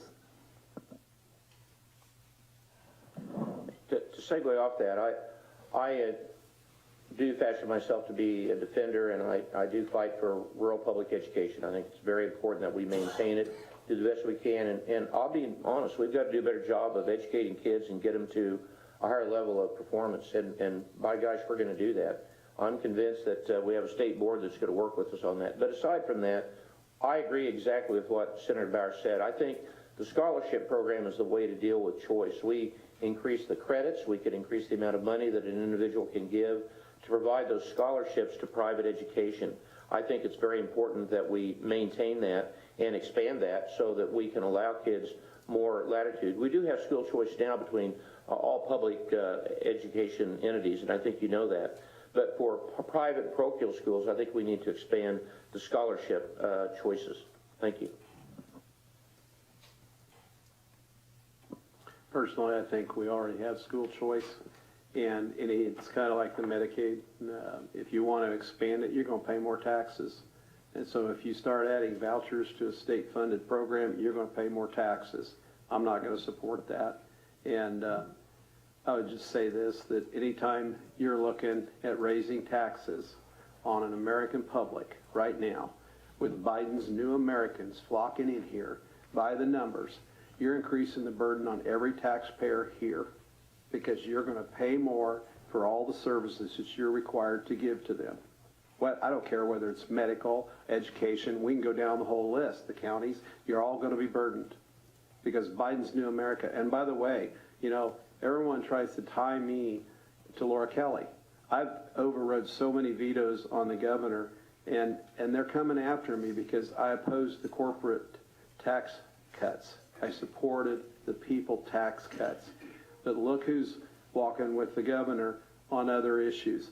The governor and I reached an agreement on a tax bill, and I kept my word, and I will do that on this also. I support school choice, which we already have. Thank you. All right, staying with the 30-second lightning round, I've got time for 1 or 2 more questions, and we'll do a summary on every one at the end. Staying with State Senate, and we'll go to position 2, Elaine. Senate candidates, what are your goals for lowering taxes, particularly with regard to business owners who face rapidly rising payroll and benefit costs? Well, that is what I am, a business owner, and I do pay attention to this. As far as what we can do in Topeka, it certainly still has to be working within property tax. I could show you a graph of how mine have went up over 30 years, but what can we do at the state level? Do we lower the 20 mills down to 19.5 for the first exemption for schools? What can we do at the state level without harming local government? So I'm all for looking at whatever programs and plans come up. I think we mentioned the word transparency. I think that's very important that local government and state government keep talking to each other. Thank you. 30 seconds, not much time. You know, it's about property tax. Folks, we've got to lower property tax. If I'm elected, I guarantee you, we're going to take that on, and we've got to lower property tax for our business owners. In addition, if we have another large like Apex event come in, we can lower business taxes again by 0.5%. We're committed to do that. That will help also. But folks, number one, it's about property tax. We've got to reduce property tax in the state, and we've got to get a handle on appraised value. We have to do that. And I have ideas on how we can do that. So be happy to talk with you later. Thank you. The one word that's been lacking in a lot of conversations here and in the Capitol is spending. You know, the big arguments about cutting taxes are, oh, we're going to hurt the budget down the road. Yeah, why? Because the spending's growing, and it's by alarming rates, folks. I don't care if you pull the county budget, pull the expenditures and the receipts, and look at them every year for the last 10 years. Do it with the state. It's alarming. My budget, my family budget, can't grow at those rates. We've got to control the spending, and we're going to have to start doing it. 1 or 2% growth, possible, but the runaway spending growth that we're seeing in the last 15 years is unbelievable, and that's why your taxes are keep going up. Thank you. I agree. Taxes are way too high. We need to really watch what we're spending, and we need to focus on a budget and not going over that budget. But we also need to focus on incentivizing small business growth. We need to focus on the economy and tourism. This place here in Kansas has a lot of lakes, a lot of places. It's not just a flyover state anymore. It's a place where you can call home and where you can visit friends and family and just be happy. Thank you. All right, I'm going to go to the last round, and we'll allow up to 2 minutes each. I'm going to go over just really quick some of the last questions from the audience. You can touch on them if you want to. I won't require it. We'll just kind of let you by category hear what they want to hear. And I'll start with, like we did earlier, the 5 county commissioners. I think, Keith, we're up to position 4. So we'll start with you and do county, sheriff, judge, and then state senators. Very quickly, some of that I did not cover. For county commissioners, regarding taxes, how would you determine what services to cut? In a budget shortfall, how would you determine what services to cut? Also for commissioners, what is more of a priority, meeting the budget, regards to the jail or public safety? Would you commit to attending training by the League of Counties? Those are thoughts on the county commissioners. For the Senate, what are your goals for being visible and involved in the community? And for the state Senate, regarding veterans moving to other states, what would your plan be to keep veterans in Kansas? And then magistrate judges, we didn't forget you. What are your goals for ensuring the consequences are severe enough to keep people from committing the same crimes over and over? Did I miss sheriff here? What are your goals in being visible and involved in the community? We may have touched on that, but it came in late. So those were that's great questions tonight. I'll let you address those up to 2 minutes each, so we're out of here by 9 o'clock. And I'll start with Keith, county commissioners. Okay, as far as cutting services and what we would do if we had a shortfall on taxes, you know, overall, you just look at the overall budget. Like I said before, a budget you kind of work backwards through, but you go through and you figure out what you think is the most important services that we have, which I think every service we provide right now is. But you know, maybe you do a percentage of all services, you take a little bit off or something like that, and not cut one complete one out. One thing that I'm really proud of in Marshall County is the amount of ambulances that we have, the communities that step up and keep their ambulance there. I think we have 2 in town here, Waterville, Frankfort, Axtell, and that's really great that we still have those services for the people there and can help them out with that. So yeah, you just have to work through that as far as cutting services. We don't want to cut any, really. Trainings, you know, there's always trainings available. I kind of snicker when I hear that question because we get trained every day, trust me, in that job. You're learning something every day.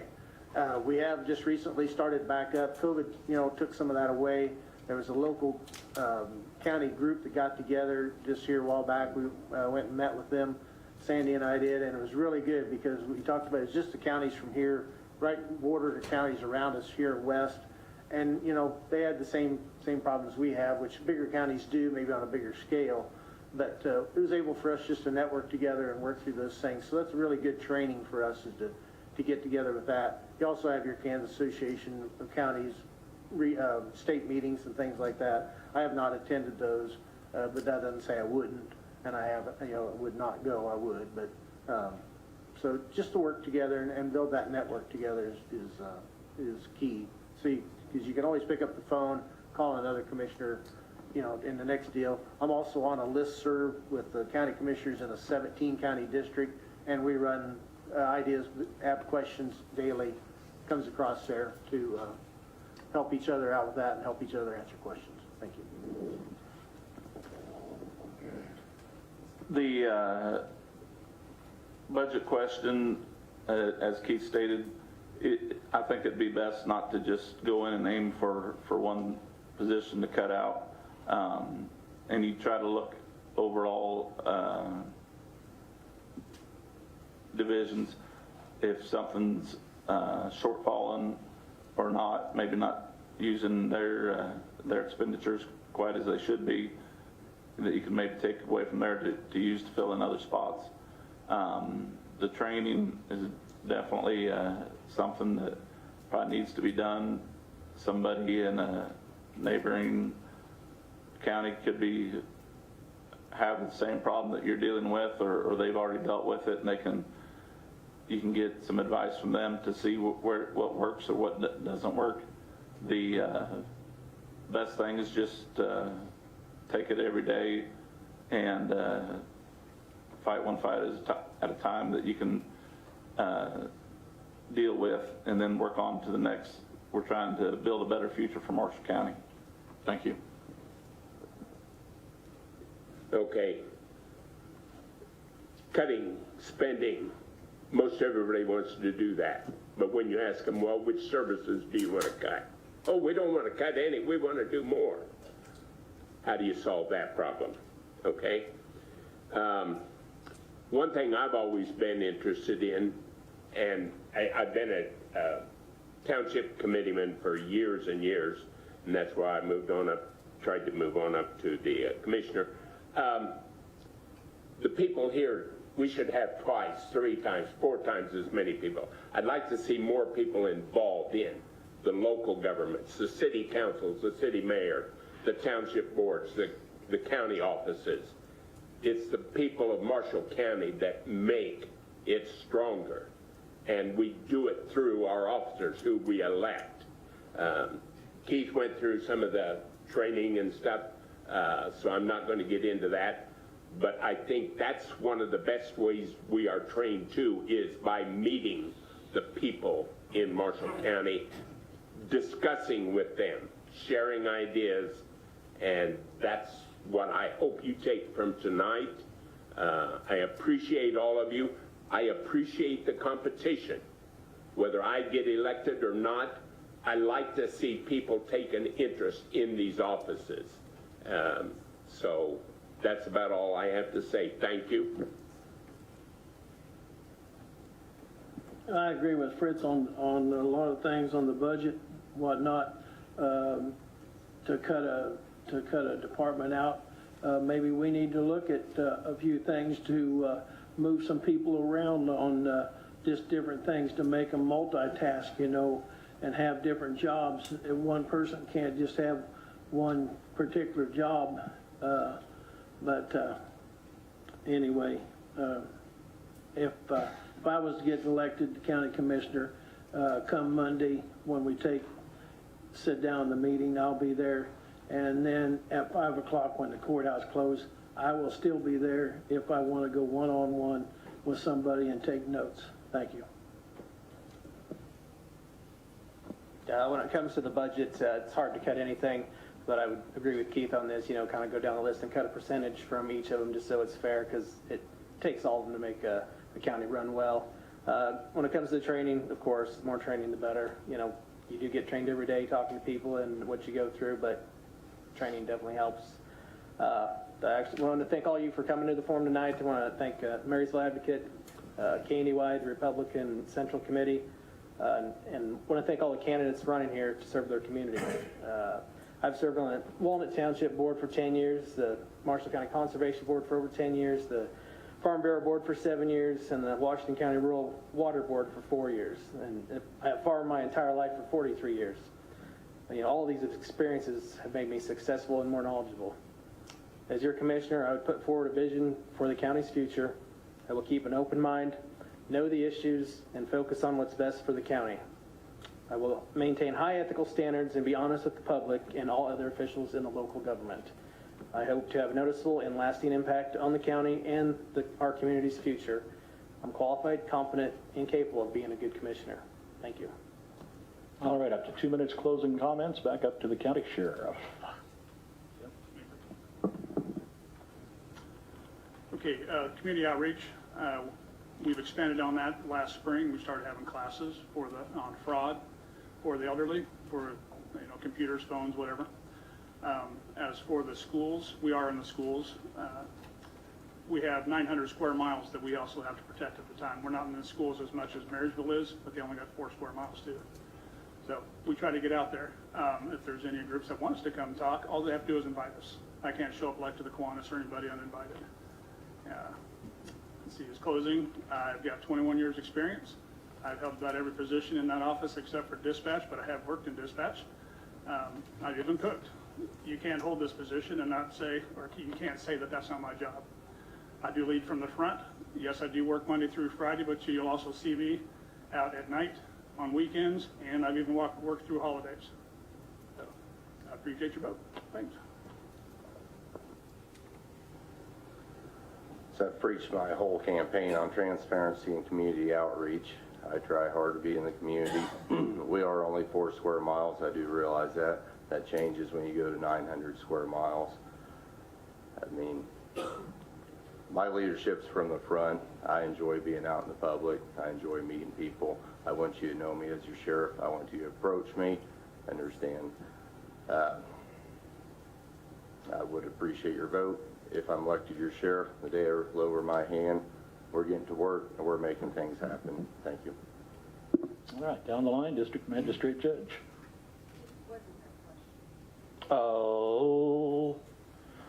What are your goals for ensuring consequences severe enough to keep people from committing the same crimes over and over? Okay, I think it's really important that people be aware that the district court is just one of many around. And you see repeat offenders, and they go through the city courts. And so we all kind of have to work together, but we don't because we can't, because that wouldn't be fair to talk about different cases. Because every person before you has the presumption of innocence. If they're convicted, they're getting an underlying sentence. If they offend on that underlying sentence and do a motion to revoke probation, then they have to serve their whole entire sentence.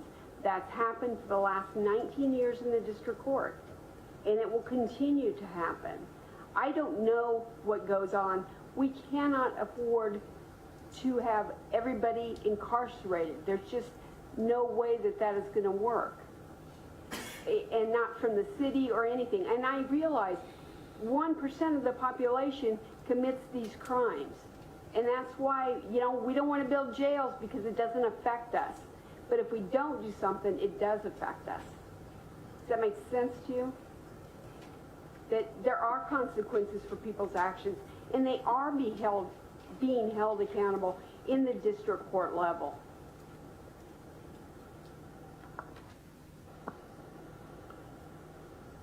If individuals continue to commit crimes, multiple occasions against persons, they inflict violence on persons, or they inflict damage on their property, I think we should dole out more maximum penalties for those individuals until they figure out a couple things. We're not going to lighten up. You will reform, or you will get tired of coming before the court and getting handed maximums repeatedly. And that's my feeling. We see a revolving door with less than, this is the less than 1%. And that's what I get spoken to about, and I think we can ramp that up. And that's my plight. I appreciate your vote. All right, on to the Senate candidates, and I know many of you traveled 2, 3, 4 hours round trip. Thank you for your commitment. It means a lot to us. Robert, we'll work down the line and wrap this up. What was the question? Anything you want to cover, up to 2 minutes. There were some specific ideas, but I'm not asking anything specific. So anything you want to cover, up to 2 minutes. Okay, thank you. If elected your senator, my phone's always on, my personal phone. I have all my personal information listed. I would like to take part in the school system and just the community itself and make visits here frequently. And I just want to see Kansas grow and retain its value at the same time. You know, it's a great place to live. Thank you. I tell you, every day I go to work in Topeka, my goal is to empty my email box. And I work so hard on doing that because we get so many form letters in. So I sort the form letters out and I'm looking for problems that you've sent to me.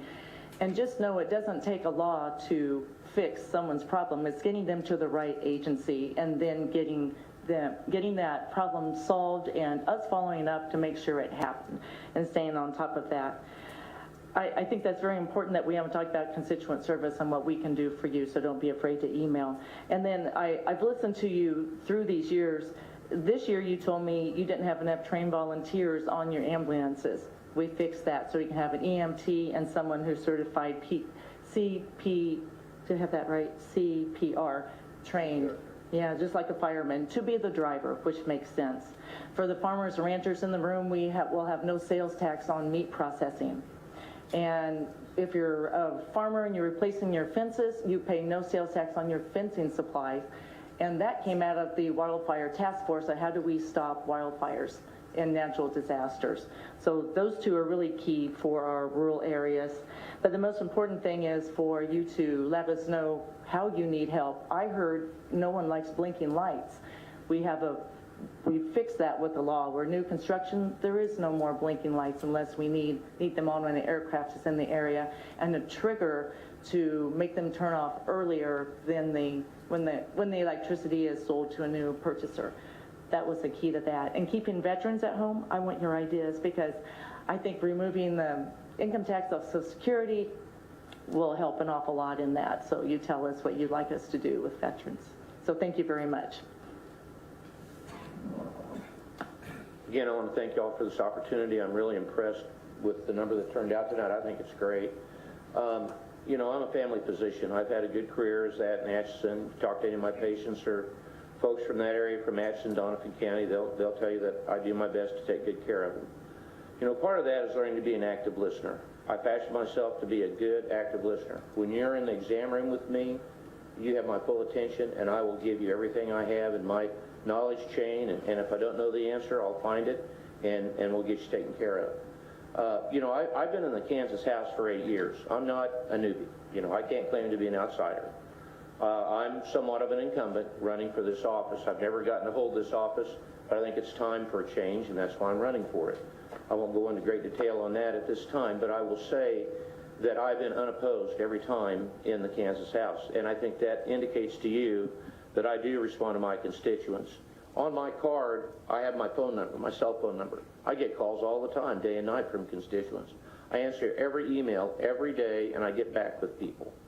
You know, I'm available. I learned that as a family physician. That's just part of it. That's part of your calling as a doctor. It's part of your calling as a servant leader to your constituents in this state. And I feel, you know, honored, and I want to take that to the next level in the Senate. I will tell you, though, that for our veterans in Kansas, I was disappointed that we did not pass the bill that would give them a break as far as some of their sales tax and some of their property tax. That failed on final veto by our governor this year. I was heartsick about it because we had it across the finish line, we had the votes for it, and then it failed at the end. In February, I was blessed to get to meet with some leaders in Waterville that were nice folks, and it turned out some community leaders. They were all veterans. I was so impressed. And that shows you the level of engagement that our veterans have in Kansas. We need to do more for our veterans. I wish I could tell you I was a veteran. I'm not. I've been in medicine my whole career. But I want to do more for veterans, and I've worked with our veterans in the state and will continue to give myself to that. Again, I appreciate this opportunity, and I'm happy to stick around. I have some materials in the back of the room from the session that you may want, anything else, and I'll stick around afterwards. Thank you. First of all, I want to say thank you to the veterans. I see many veterans here in the audience tonight. My dad was a veteran from World War II. My grandfather was a veteran of World War I. And they're no longer with me. I don't have them.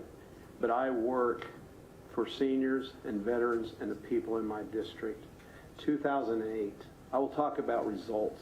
2008, I had seniors, some of them veterans, that were having trouble staying in their homes because their property taxes was forcing them out and they didn't have the money to cover it. So I got busy and I introduced legislation. It's called the Safe Senior Act. It was passed in 2008 and signed, and it gives an income tax credit against your property tax liability. Now, I had it a lot higher in the bill, so a little higher income could fit, but it was reduced down to lower income people. But that's results, folks. That's results for our seniors and our veterans. I also did the Social Security, which I've already told you about tonight. Exempting that helps the veterans also because they're fixed incomes. I have a veteran in Holton that came up and thanked me personally because he has his military retirement and his Social Security. And because of Kansas tax on Social Security, he was forced to pay $1,400, approximately that in the last few years. He will no longer have that. He will have that for the economic benefit of his community, to give it to the charities that he believes in, his church, and the youth organizations he wants to help. And he will. I know him. We've lowered the property tax. We're working on it. I wanted a $100,000 exemption. That's what we put in the governor's bill at 377. We ended up at 75,000. That's the art of compromise. I also, in 2012, I took action and I introduced legislation that lowered the standard deduction. 75% of Kansans use the standard deduction. If you don't use the standard deduction, you're itemizing. That's 25% of people. But I got the standard deduction increased substantially. I get results, folks. I work for you. I work for the people. I listen to my constituents. And I have watched over the years, 1 second, 75 highway is a death trap.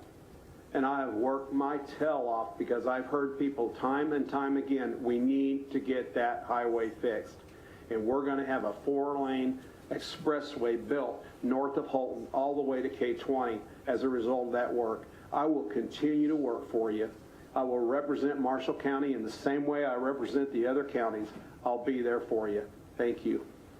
You have been a remarkably attentive audience tonight. Thank you. This is probably half again more than a normal forum attendance, owing perhaps to 5 contested races at the primary level, 2 with at least 3 candidates. Pretty impressive. Early voting, July 17th. I think the absentee ballots go out. August 6th is the primary, ahead of the November election. Thank you again. Registration. Say?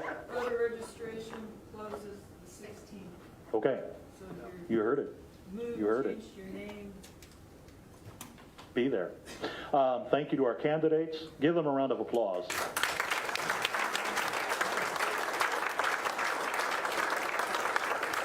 Refreshments, compliments, Republican Central Committee.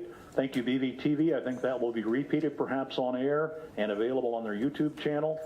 Max is flying on Facebook tonight. We'll have some comments on KNDY. Chris, Sarah have been attentively covering tonight. Next week's Advocate. Thank you. Be safe going home. Candidates, if you want to see any of the written questions, what they had to respond, you're welcome.